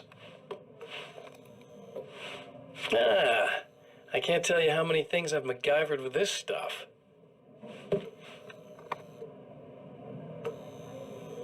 Okay, now, guns. Not a big fan. I mean, how are you supposed to really connect with somebody with a bullet?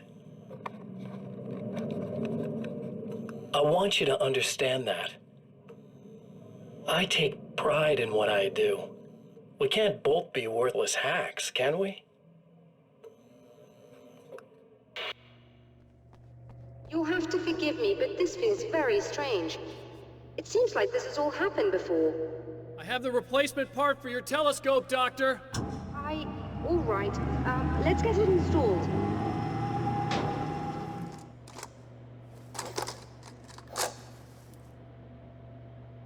I think we can give this a go, although I have this strange feeling that something will Don't go start wrong. it up yet.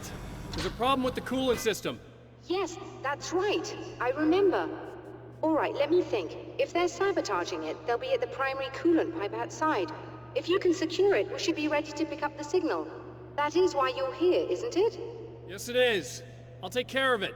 Before you go, if you have the time, I'd appreciate if you came up here and explained a few things. All of this is very strange to me. Hello. I don't quite know what's going on, but I seem to remember having had this encounter before.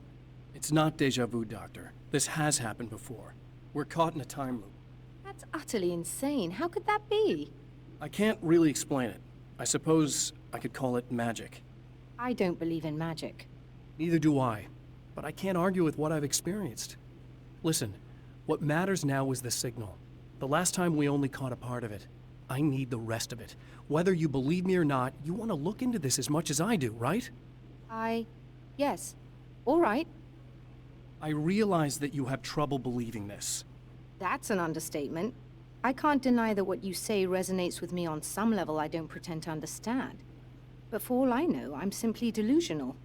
But it's not just you. I've experienced the same thing as you. Doesn't that prove something, at least? Maybe. On the other hand, given your appearance, and the fact that you're trying to convince me that I'm not insane, perhaps you're merely a hallucination that accompanies my delusions. You're not having a psychotic episode, Doctor. For what it's worth, I'm a skeptic by nature. I completely understand your reluctance to believe me.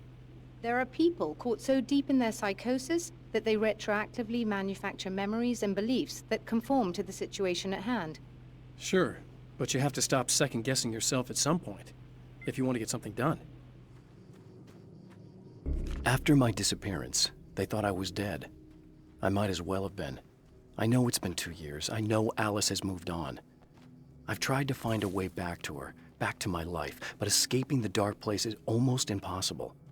Time does strange things here, but dreams and radio signals can pierce the veil between the worlds. I catch glimpses and echoes of the world. Sometimes I send messages out.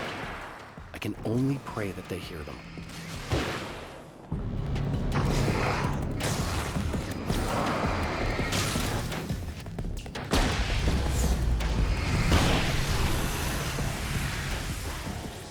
These beings hate the light, am I correct? You should be able to turn on the lights and secure the area that way. Doctor, can you hear me? I think we're good to go. All right. I'll start looking for the signal. Please, head back.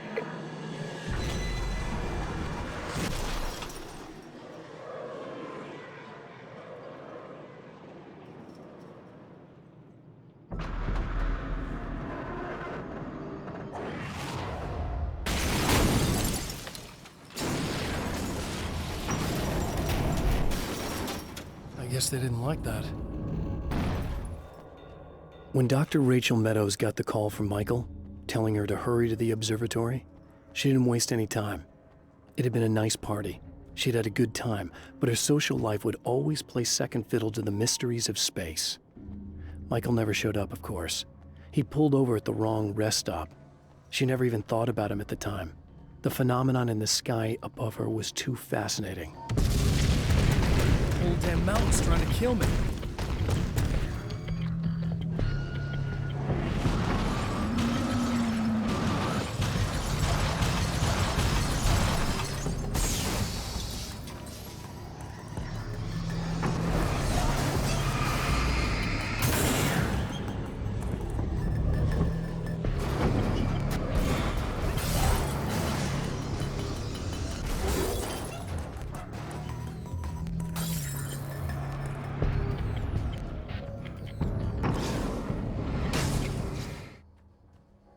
The Taken may well be the tool the darkness favors over any other.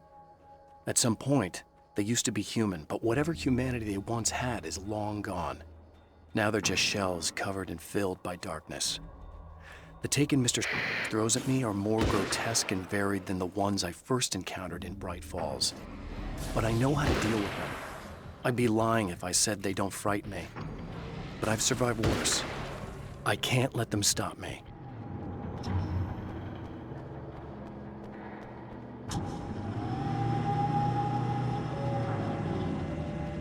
It's working. Please, come up here.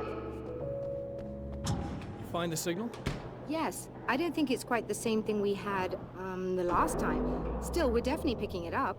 Are we getting the complete signal now? I'm afraid not. Take a look at it yourself. I'm printing out a hard copy now. I'd like to ask you a question or two before that, though, if you don't mind. What's on your mind, Doctor? Most people would find these events extremely disturbing, provided that they survive these creatures, that is. You seem to be quite adept at dealing with the situation. Why is that? Yes, I was involved in... It's a complex story. I was in this small town, and a horrible thing from another dimension kidnapped my wife and manipulated me into writing this horror story that came true. I learned to fight it with light, and I managed to contain it and free my wife. But I was trapped in its world. Are you serious? Absolutely. So, I'm used to reality working in strange or even impossible ways. And I've fought these things, not exactly like this, but close enough for a good while now. Of course, I have certain advantages. Was there anything else? What did you mean when you said you have advantages? At the risk of sounding like a lunatic, reality is much more fluid than people think. It can be influenced. I didn't take you for a mystic. I'm not. I'm a writer. And under certain conditions, I can, for lack of a better word, rewrite reality. Change things. That's absurd. But it works. Assuming I believe this, why don't you simply, I don't know, write yourself some superpowers? It's not quite that simple. You need to follow certain laws of drama, I suppose. You need to think about consistency and symbolism. Often what you write isn't anywhere near as important as what you imply. There are things out there that will take advantage of your mistakes. You really believe in this? Don't look at me like that. You've experienced some of this yourself. I will gladly admit that something exceedingly strange is going on. But this idea that you're somehow altering reality with your writing is ridiculous. You're essentially saying you're controlling my actions. Leaving aside the rational arguments against this, what gives you the right? Well, it's more like having a destiny. A path you're on. You're not aware of it, but there it is. If somebody changes it, what difference does it make? It's what every writer does. If you write something that affects one of the characters, they don't really know about that. I'm not a character. Are you saying that it's all right to take advantage of someone if they aren't aware of it? Look, all I meant was that if you're genuinely making all your own decisions, and those decisions lead to whatever destiny you have, what practical difference does it make? I suppose that depends on whether our destinies are determined by things like physics and probabilities, or natural reality, which is presumably neutral and impartial, or by some kind of an intelligence. If it's the latter, that intelligence makes choices based on some criteria. If we suffer as a result of those choices, there's a moral and ethical element involved, regardless of whether we're aware of its manipulations. Wouldn't you agree? You're taking this very well. I thought you'd be hangry. I suppose I would be if I thought you could actually do this. Another printout. Another signal fragment. The message is still not complete, but it's another piece of the weapon he has built against his adversary. Mere words on a piece of paper, but in the right hands, they will hold back the darkness.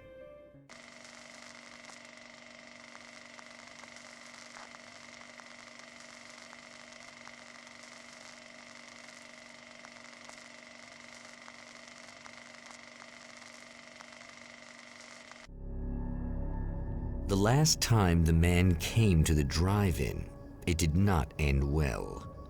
He hopes to avoid that fate this time. He hopes that what he has brought with him to this place is enough. Ugh. Serena's probably out of her mind again, but I'm gonna need that key so I can get the power back on. You again? I'm really just here to get the keys so I can get the power back on. Do you want to hold me down? It's okay. I know you like that. Yeah, I'll just grab the keys. I could be like your wife, little wifey, waiting at home for hubby. Or you could be the mailman, or the neighbor. I'm already married to someone who isn't crazy, thanks. I'm just gonna go and get the power back on. Aww. Look, I may or may not be back. I have the access code to the booth already, so once the power is on... You should totally come see me. We could have fun. You know. We'll see how it goes. You should sit down or something. Try to stay calm. I don't want to be calm. I want to be nasty. I want to be nasty with you. Yeah, okay. You could do anything you want. You can use my... Let's not even go there. I was hoping that you'd remember more, but I guess that was too much to ask. I was about to do the weather, but I see we have a caller.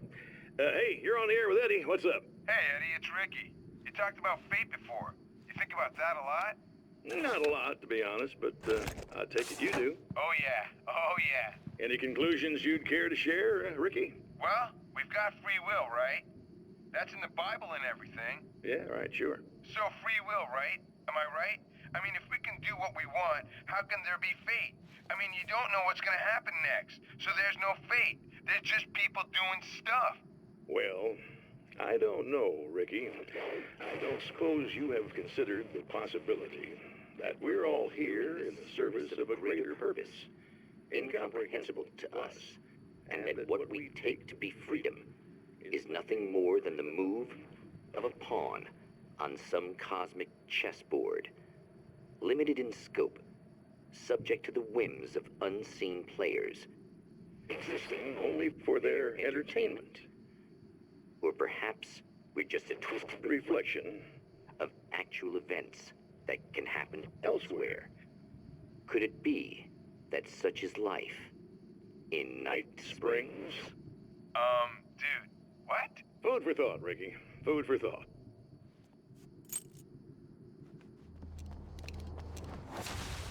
Are you getting it yet, genius?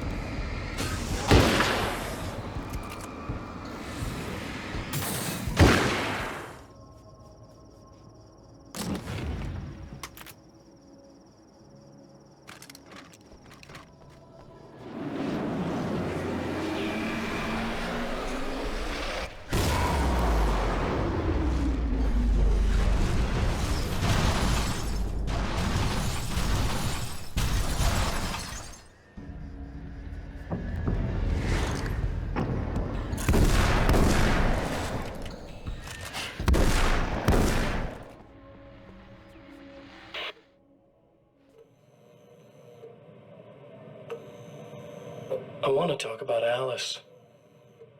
Just look at her. She's really beautiful, isn't she? Your wife. Well, our wife, really. Just my wife soon. Don't worry. I'm not gonna treat her like the others. She's special. If I wanted her dead, she would be. I've been around for a while now.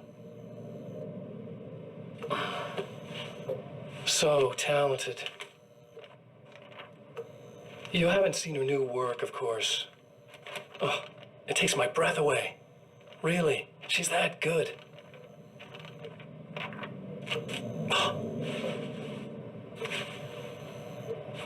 Did you know that I've got a wedding ring, too? We're that similar. She's seen me a couple times, you know. I've let her catch glimpses. She thinks she's imagining things, of course. She thinks you're dead. It might as well be. I mean, even if you manage to keep surviving, you'll be in my trap forever. So I'll go to her. It'll be an amazing moment. Oh my God, you're alive. I'll be the good, loving husband for as long as I can stand it. She'll love it. And then, one day, somehow, it'll happen. Maybe I'll slip up, and she spots something, or maybe she just starts running her mouth. And then, I'll do it.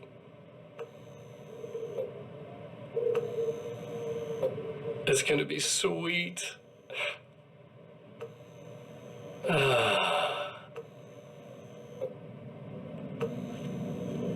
My darling wife.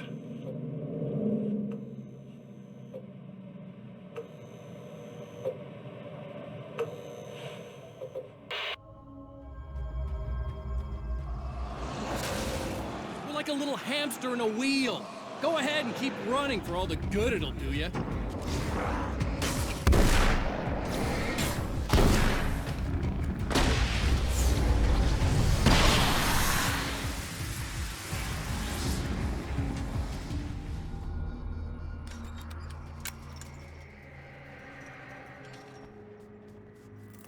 For Serena Valdivia, burning the midnight oil was more of an exception than a rule. A procrastinator and a perfectionist, she often worked when she wouldn't be disturbed. Tonight was especially important. The film festival would open tomorrow, and there was still so much to sort out. It wasn't that the work hadn't been done. She just didn't feel like she had completely mastered everything yet.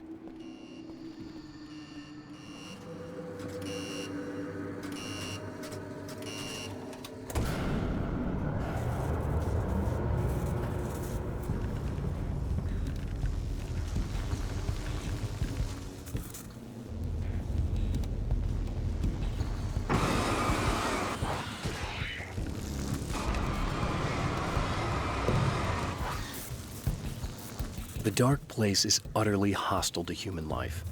It eats at your mind, wants you to succumb to madness. Your own thoughts can turn against you. Every shadow conceals a threat that attacks at the slightest sign of weakness.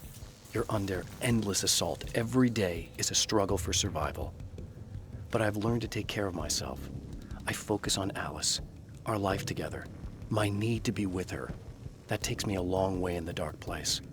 As long as I have my gun and the flashlight. If you die, you lose. If you quit, you lose.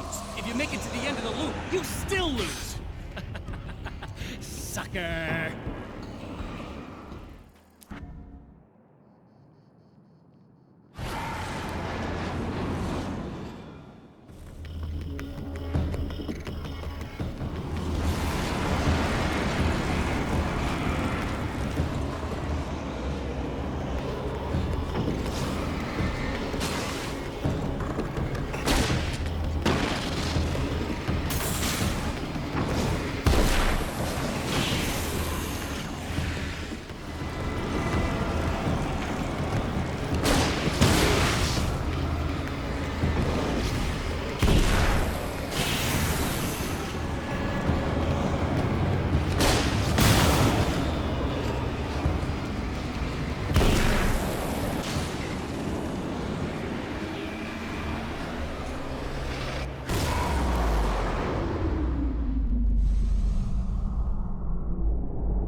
I have changed. I know who I am now. I know that I can write my own fate. Bright Falls taught me that. I know that indulging my weaknesses, giving in to fear and complacency will only drag me down. The Dark Place taught me that. I'm no Zen master. I've not attained enlightenment. But I have learned to let go of the things that I don't need. I know that without that balance within, I become my own worst enemy. Now I strive for equilibrium, and with that, I'm strong enough to get where I want. It's obvious that for all his power, Mr. is an agent of another greater being. The dark place he came from is full of terrible alien intelligences, dark presences, and none of them should be let loose in our world. He serves one of them. He'll open the way for them if I don't stop him. But he'll do more. He'll take over my life. He already has my face. He already uses my name. He'll become Alan Wake in every way imaginable and corrupt everything, unless I can stop him.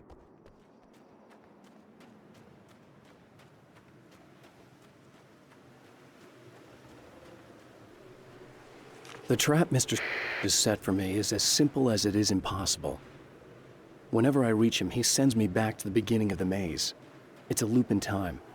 I go through it only to end up where I started. There's a brutal genius to it. If I die, it's over for me.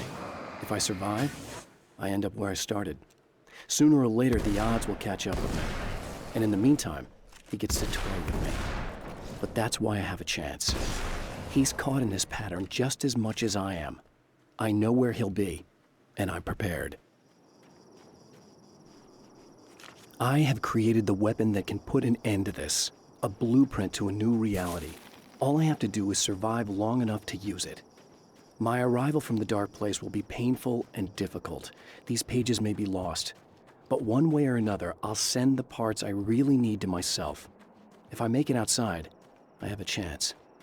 Mr. is more powerful than I am, but he can't change the rules in the middle of the game. He's not a creator. I am. To change the world, you must craft a blueprint for the new reality. Any work of art will do, as long as it's a genuine act of creation. That's what the energies of the Dark Place respond to. The results may be subtle and perplexing, or far-ranging and momentous. My area of expertise, the written word, gives much more precise results than music or interpretive dance would, for instance. But words can be extremely dangerous. What you define may become reality, but so can that which you imply, even if you don't realize you're doing so.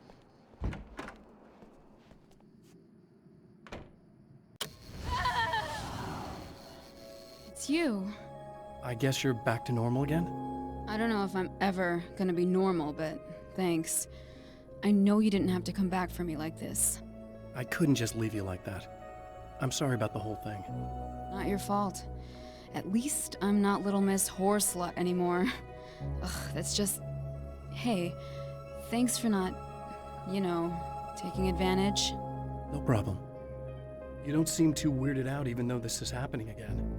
Honestly, that pales in comparison with having that thing inside my head. I mean, it's crazy, but... I understand. I can really mess you up. This is weird. I think what he did left something. I can feel that things are different. I just know that time's acting wrong. I don't know how to describe it. It's like I can sense it. I'm not surprised. A close encounter with these forces, it stays with you. Changes the way you see things. Some people can't deal with that. They just lose it. Well, it's early yet. I'm not ruling anything out. I'm gonna go make my way into the projector booth. Okay. Is there anything I can do? About the situation, I mean? No. It's a trap for me. I'm gonna have to go deal with it. Uh-huh.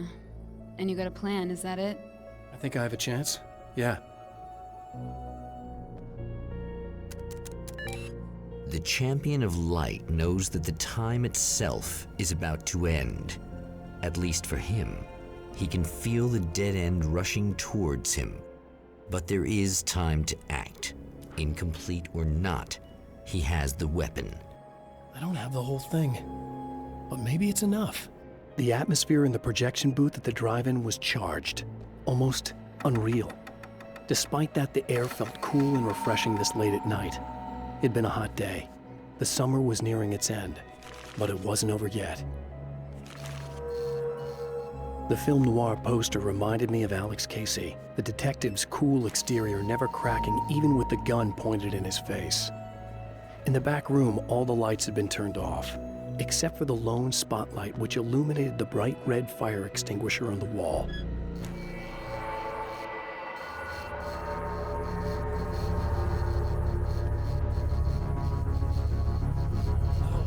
It's not enough!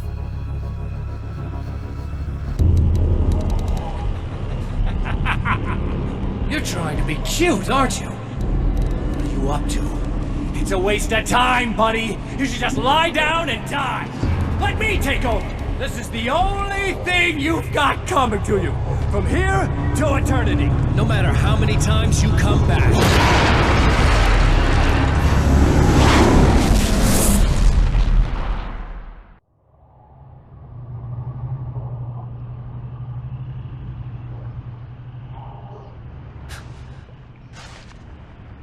Time folds back on itself. Again, his senses scream as the very impossibility of what is happening assaults them. But the champion of light endures.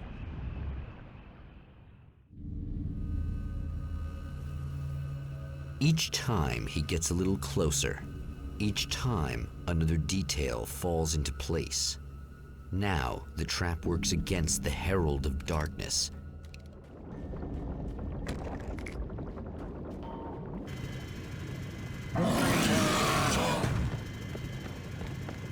Holy shit! What are you, the King Hillbilly?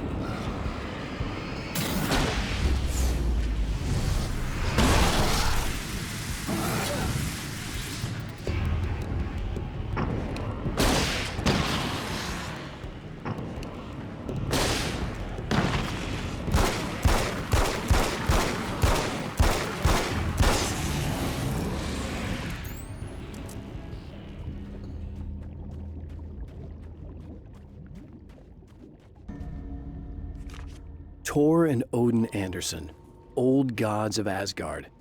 I still don't quite know what to make of them. I know they used to be rock stars who modeled their stage personas after Norse gods. I know they're old. I know that in their day they fought the darkness as I do. I know they're demented and insane, ravaged by age and self-abuse. But there's something in them, something powerful that took hold when they were touched by the powers beyond. A thing that goes far beyond just stage names. Something godlike.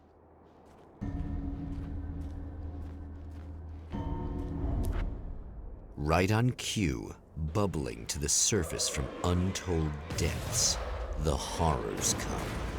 The emerging monsters do not expect the warm reception that has already been prepared for them.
Next stop, saving Emma. The Anderson brothers should probably have been in a facility somewhere, despite their tendency to escape from such places. It could be argued that they had no business being on tour, considering their condition. Their lives mostly revolved around the laundry list of ailments and their endless quest for liquor. But Barry Wheeler managed them now. And whatever else they might say about Barry, he knew how to make things happen. And honestly, it wasn't like the Andersons were the most difficult clients he ever had.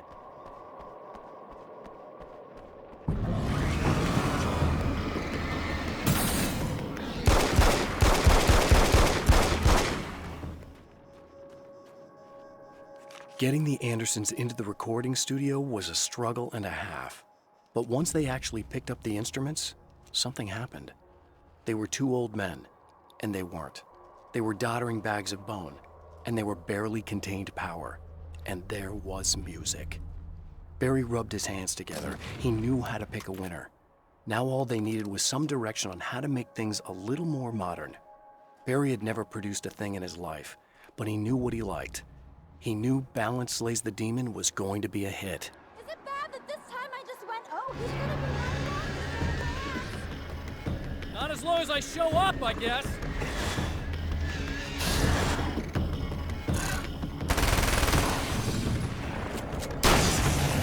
It's clear now.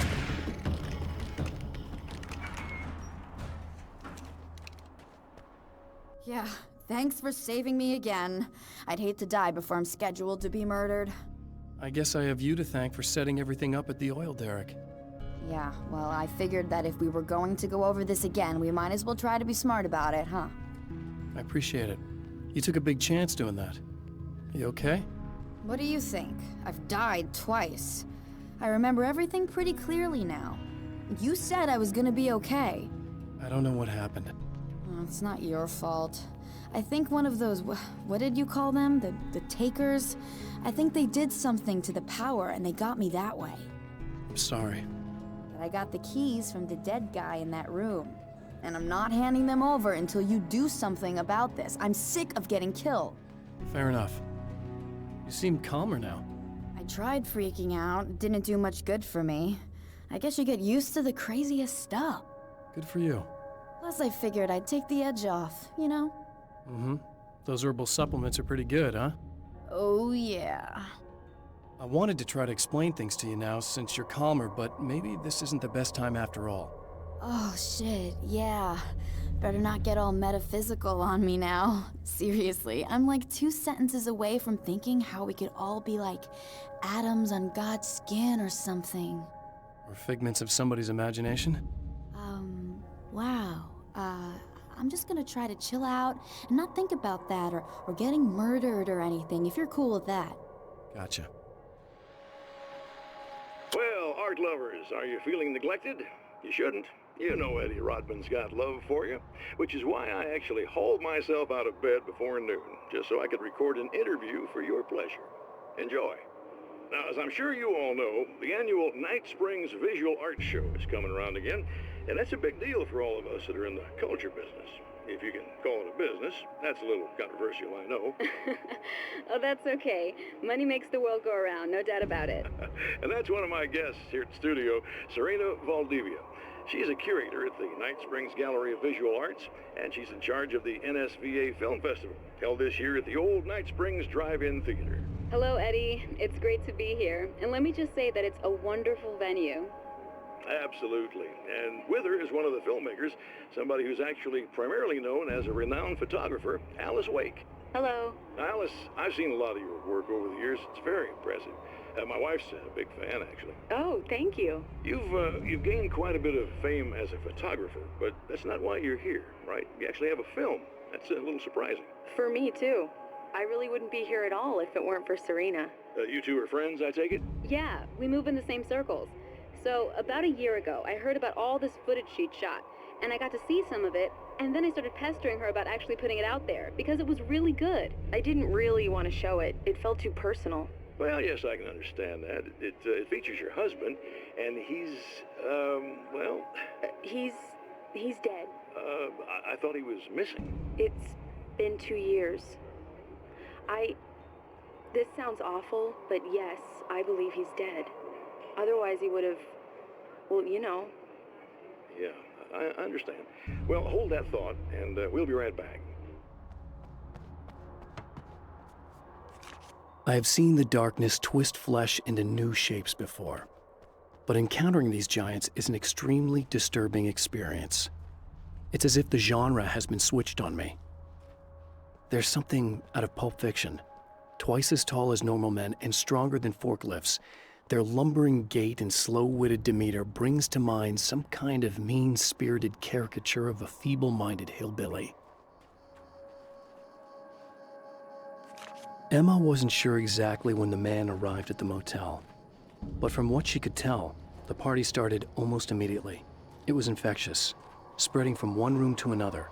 He was mercurial, almost as if he was flickering through the scene, telling a joke here, throwing an insult there, oozing sex and violence and excitement. She had never seen someone like this before. He looked at her and smiled, and she felt her heart flutter a little. She knew he was the kind of man mothers warn their daughters about, but she told herself it didn't matter. So I've been thinking about Barry. I don't know what to do about him yet. I mean, I'm not gonna keep him around, that's for sure. Al?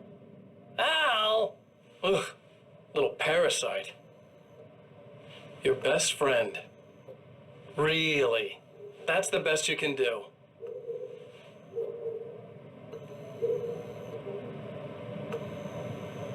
I actually kinda like the guy. He's a plucky little butterball.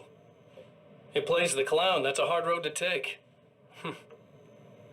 But I don't need him sticking his fat face in my business. Did you know he's been hanging out with the sheriff from that shitty little town? They keep in touch. Barry's about the only guy who insists that you're not dead. How about that?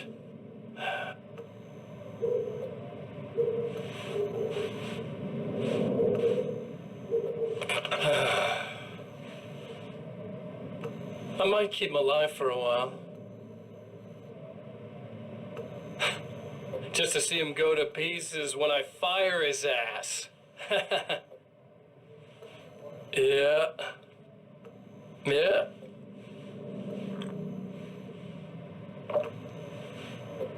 Yeah.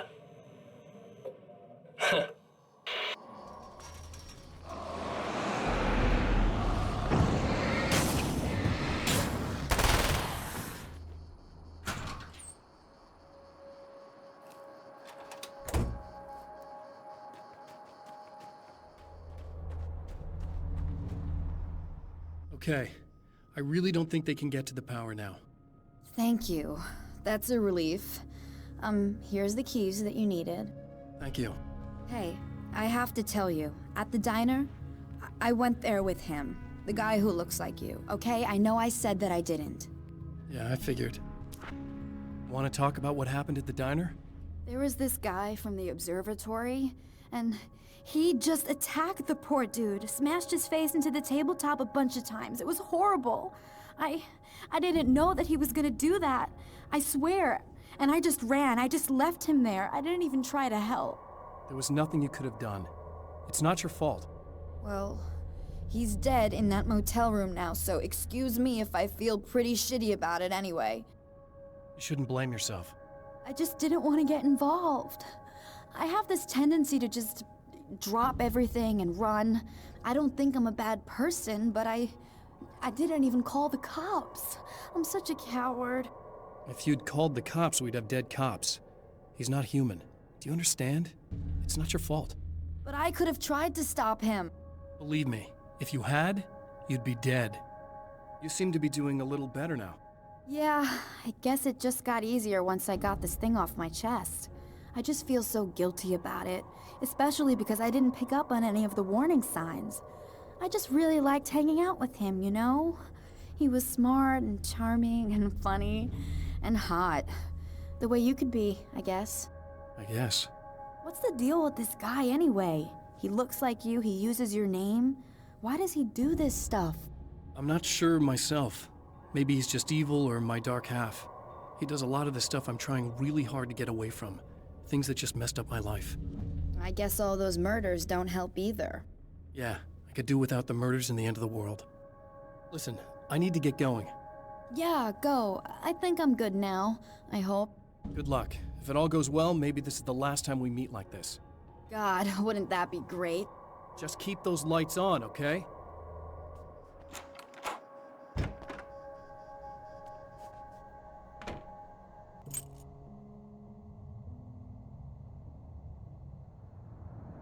The fate of countless individuals hangs in the balance, threatened by the machinations of the Herald of Darkness. And yet, For a moment, the champion of light breathes a little easier. He has saved one life. For this moment, it is enough. And soon, perhaps, he can put an end to this.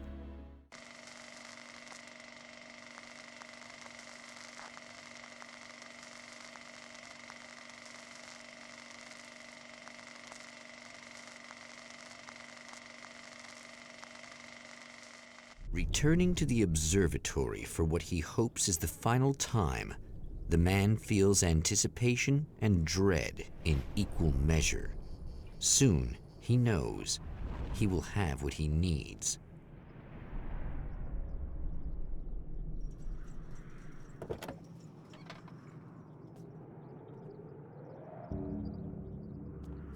Hello, I was expecting you. I've already taken care of the imaging array, but you should still look into securing the primary coolant flow. With some luck, you may be able to light the area before these things even show up.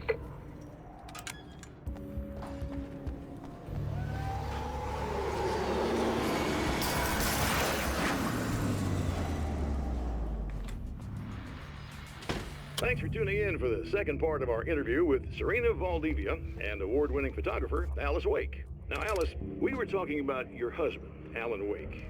Is that a sore subject for you? Well, a little bit. Of course it is.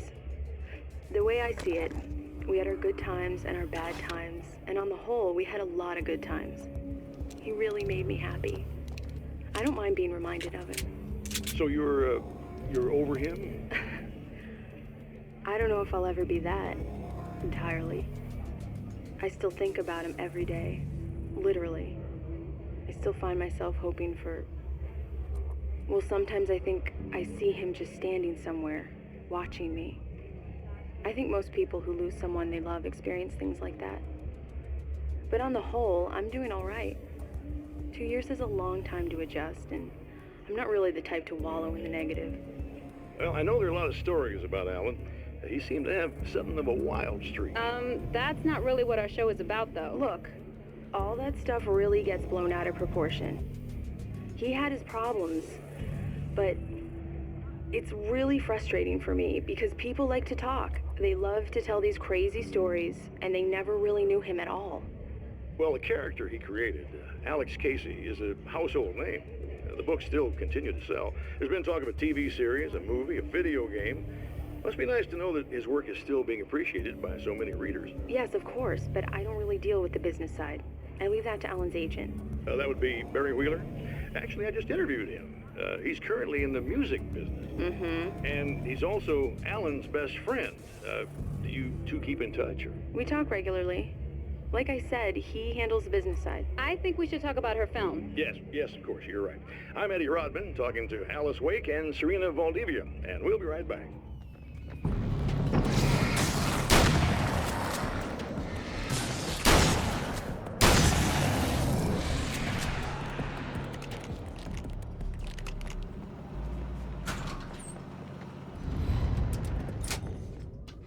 Very good. I believe we're ready to look into the sky. Right there, Doctor.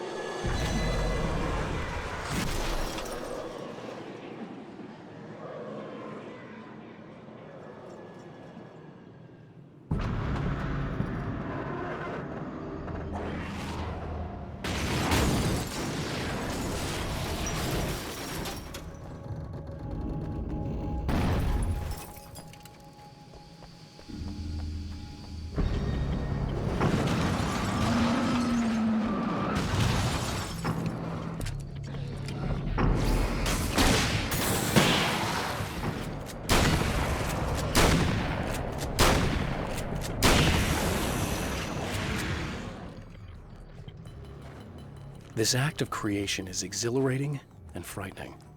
Subtext and symbols loom eager to take effect. Causality and consequence become domino chains that stretch into infinity.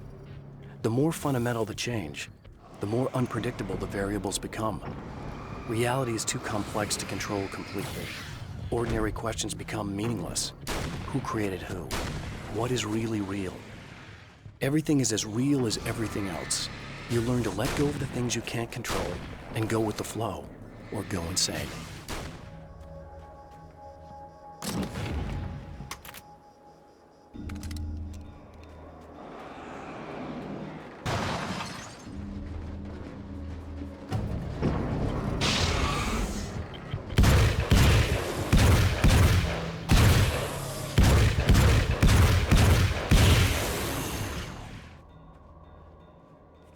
The man before Dr. Meadows was handsome and slick.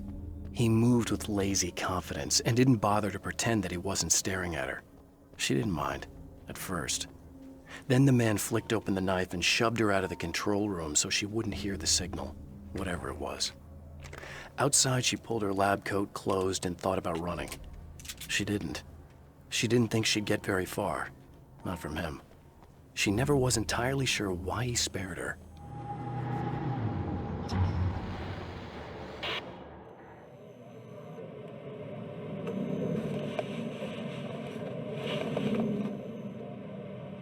This is what you look like. Does that bother you? I bet it does. I'm not just wearing your face, you know. It goes a lot deeper than that.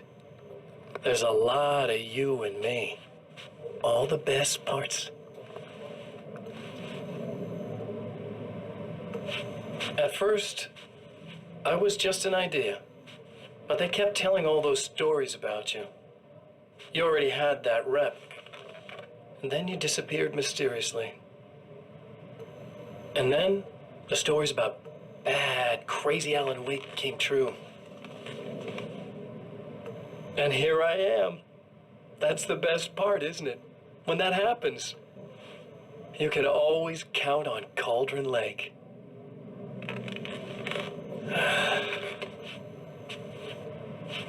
I'm just as real as you are. And I'm the improved version. No fears, no doubt, no weaknesses, no self-deception here. I don't let anything drag me down.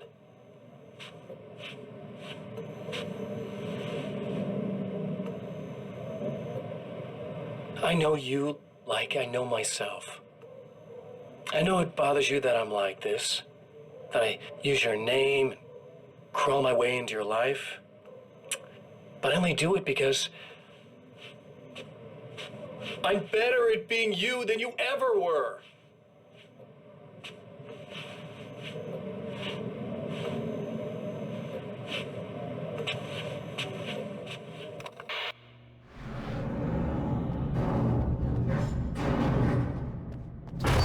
Look out! You need to protect the telescope or we can't complete the signal.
But I wish these things would stop blatantly violating the laws of physics in my observatory. That's just rude. Are you all right? I'll live. I'm glad. I'll send the lift down to you. I remember our previous encounters very clearly now, but technically, if this really is a loop in time, we've never met before. I don't know why our awareness persists, but it's bloody fascinating. Doctor? You know, I know physicists who would give 15 years of their lives for a chance to experience something like this. I'd imagine that being stalked by horrible axe murderers would curb their enthusiasm a little. Clearly you've never met hardcore physicists. I'm glad you're in such good spirits, but... The signal! Yes, it's completed. Finally. If all goes well, this should be the last time we go through the loop. You know, I just realized that I don't have any memory of what happens after you leave. What does that mean? I don't think it means anything. If everything goes well, you just keep going. I don't show up here like this again, no more bad guys. Things go back to normal. Let's hope you're right. I'd love the opportunity to look into this in more detail. Looks like you've accepted the situation. I'm a pragmatist. If this is a delusion, at least my first psychotic episode is anything but boring. Really, Mr. Wake, at the end of the day, I'm a scientist. I love mysteries. I love not knowing.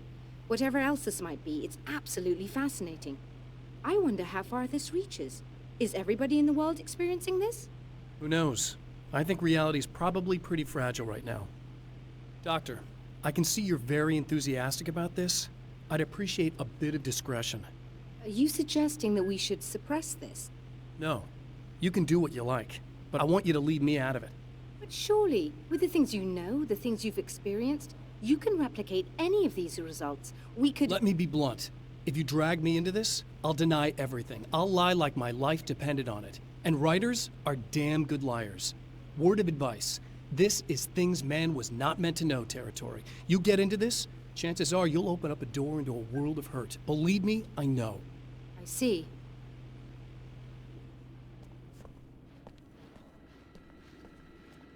In a strange way, he feels at ease. He is armed with his own words, and when the time comes, they will be enough or they will not. For now, he's content to let the currents take him toward the final confrontation.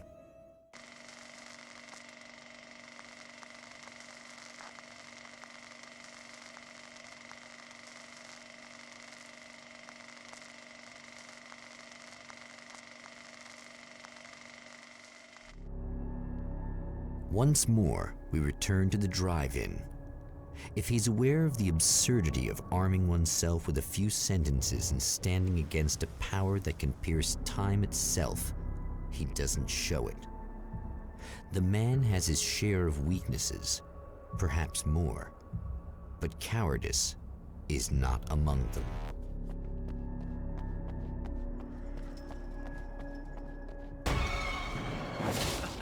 Oh, you got yourself a little plan, do you?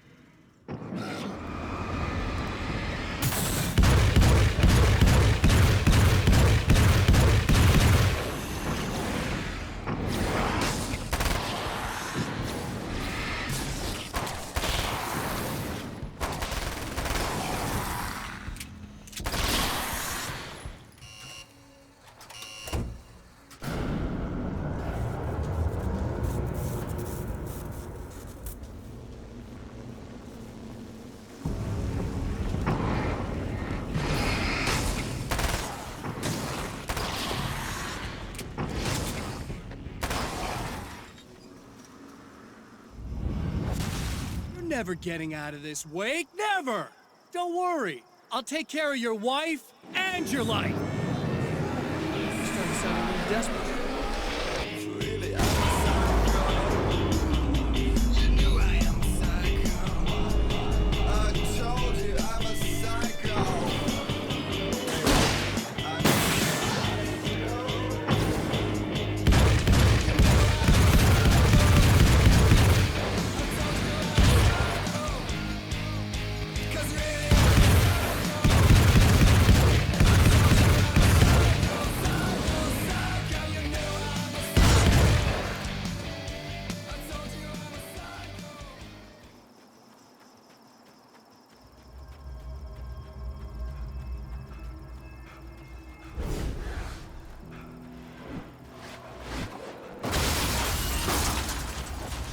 I don't know what you think you're doing, but I'll send you right back to the beginning.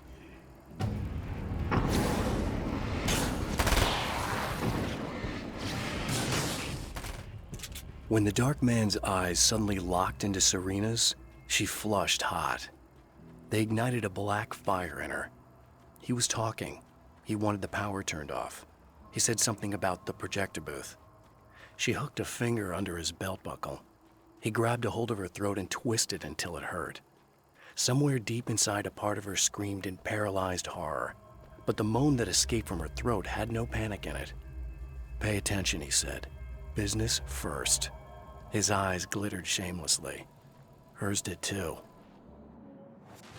What? You think whatever it is you're gonna do is gonna make a difference? This'll end up just like before!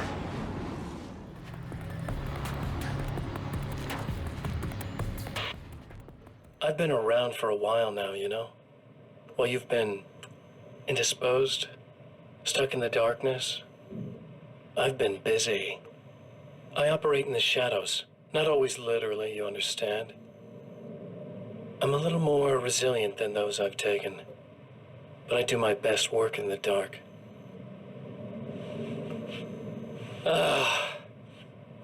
And there's so much darkness out there. It goes deep. And the things that live in it are vast, big bastards. They don't mind getting a little bit of elbow room. All that chaos and madness, it doesn't really do that much down there. It's like pouring a glass of water into the ocean, right? But up here, yeah, you can really make an impact. All they need is someone to bring them all the way through. But first, I had to take care of you. You party pooper. You're stuck in an eternal cycle now. The sun's never coming up for you. Everything else?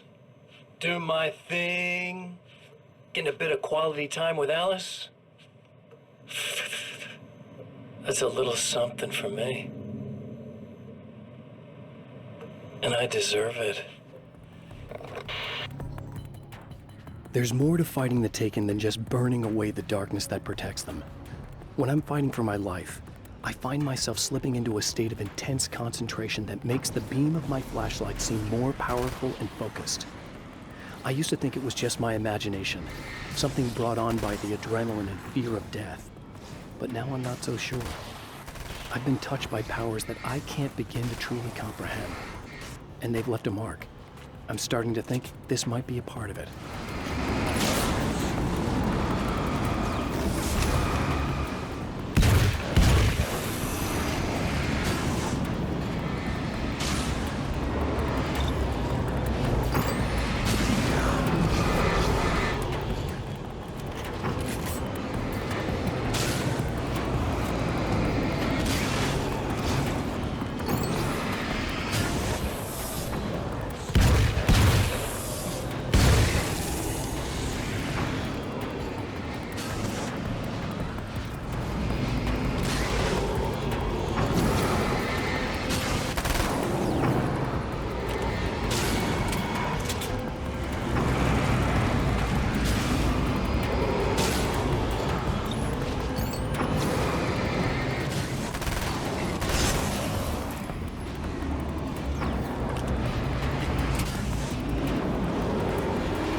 The clothes I wear now I shaped from dreams and memories.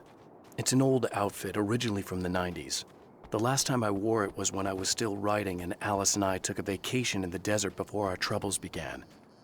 The night before, we'd been at a party, and I had dressed to the nines. On that lazy day, I put on these old clothes, worn and comfortable. Alice made a joke about grunge. I felt a little embarrassed, but I stuck with them. We were very happy. I'm sheathed in good memories to remind myself of what is at stake.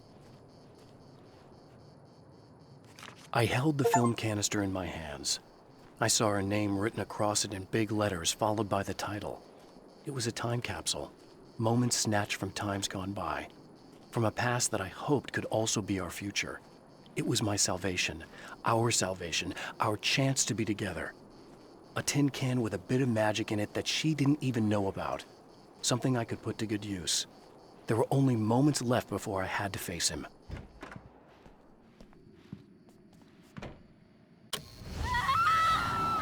Oh, hey.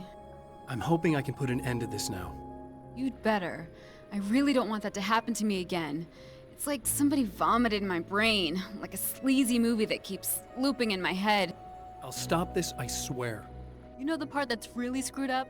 If you mess it up, it'll just keep happening forever, right? I don't think I can deal with that. Don't think about that. I don't think of anything but. Hey, afterwards, when all this is done, look me up. This thing, I can probably help you deal with it. I don't know. It's almost like I'm not even in the same world anymore. Everything's just weird now. Yeah, I know. A lot of that'll pass with time. But being touched by the darkness, it's rough on you. It's a lot to process. And I just don't want you to get completely screwed up by this.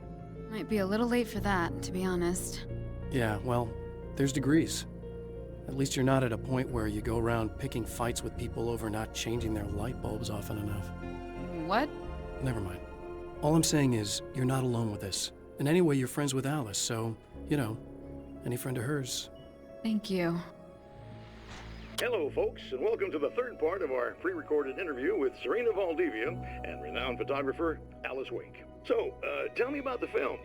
It's called Sunrise, and it really wasn't something I ever thought of as an actual film. It was just footage, things I saw and happened to shoot.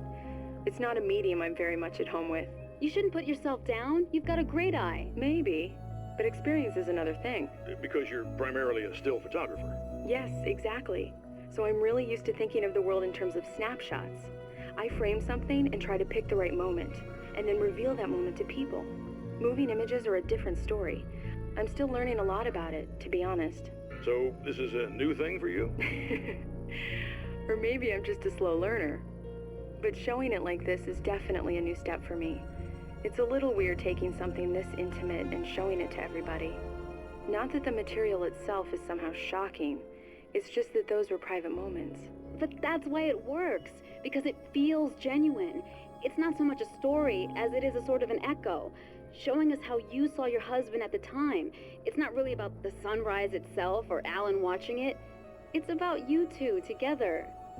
I suppose. It's funny, looking at it now, especially now that it's been edited like that. It takes on a life of its own, almost. It's a kind of a fantasy.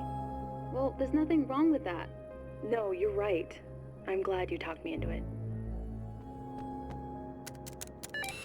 Again, the champion of light enters the final trap. The new reality is almost here. All he needs to do is change the details of the scene, push it past the breaking point, and the rest will snap into place. The atmosphere in the projection booth at the drive-in was charged, almost unreal. Despite that, the air felt cool and refreshing this late at night. It'd been a hot day. The summer was nearing its end, but it wasn't over yet. The film noir poster reminded me of Alex Casey, the detective's cool exterior never cracking even with the gun pointed in his face. In the back room, all the lights had been turned off, except for the lone spotlight which illuminated the bright red fire extinguisher on the wall. I'd found her film from the pile of containers in the back. I'd threaded it into the projector. I swallowed hard, staring at the screen, hearing her voice, the sunrise I remembered so well only moments away. And then Mr. was there, nailed by the projector's beam, caught in his own trap. He shouted at me, first in confusion, then rage. And then the sun came up and things started to burn.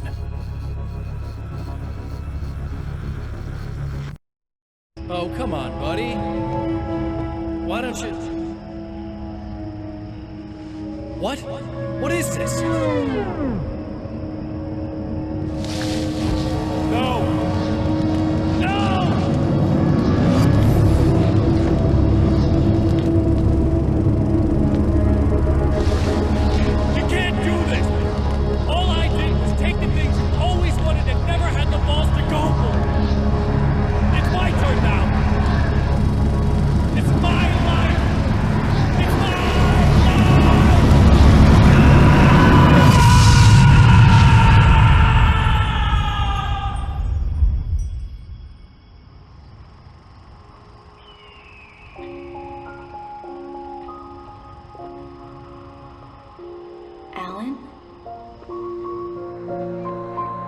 Is it really you?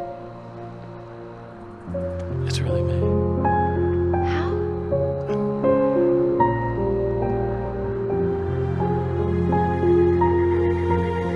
I love you. I love you.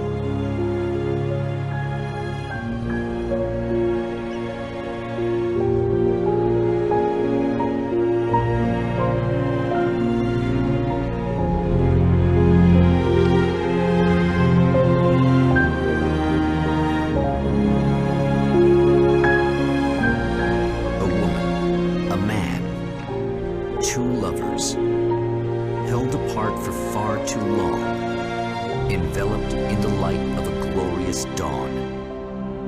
They both feel it. He's home at last. Are these actual events, or merely a dream? A memory, or a glimpse of what is to come? One thing is certain. This scene takes place in another time and another place, far, far away from Night Springs.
No?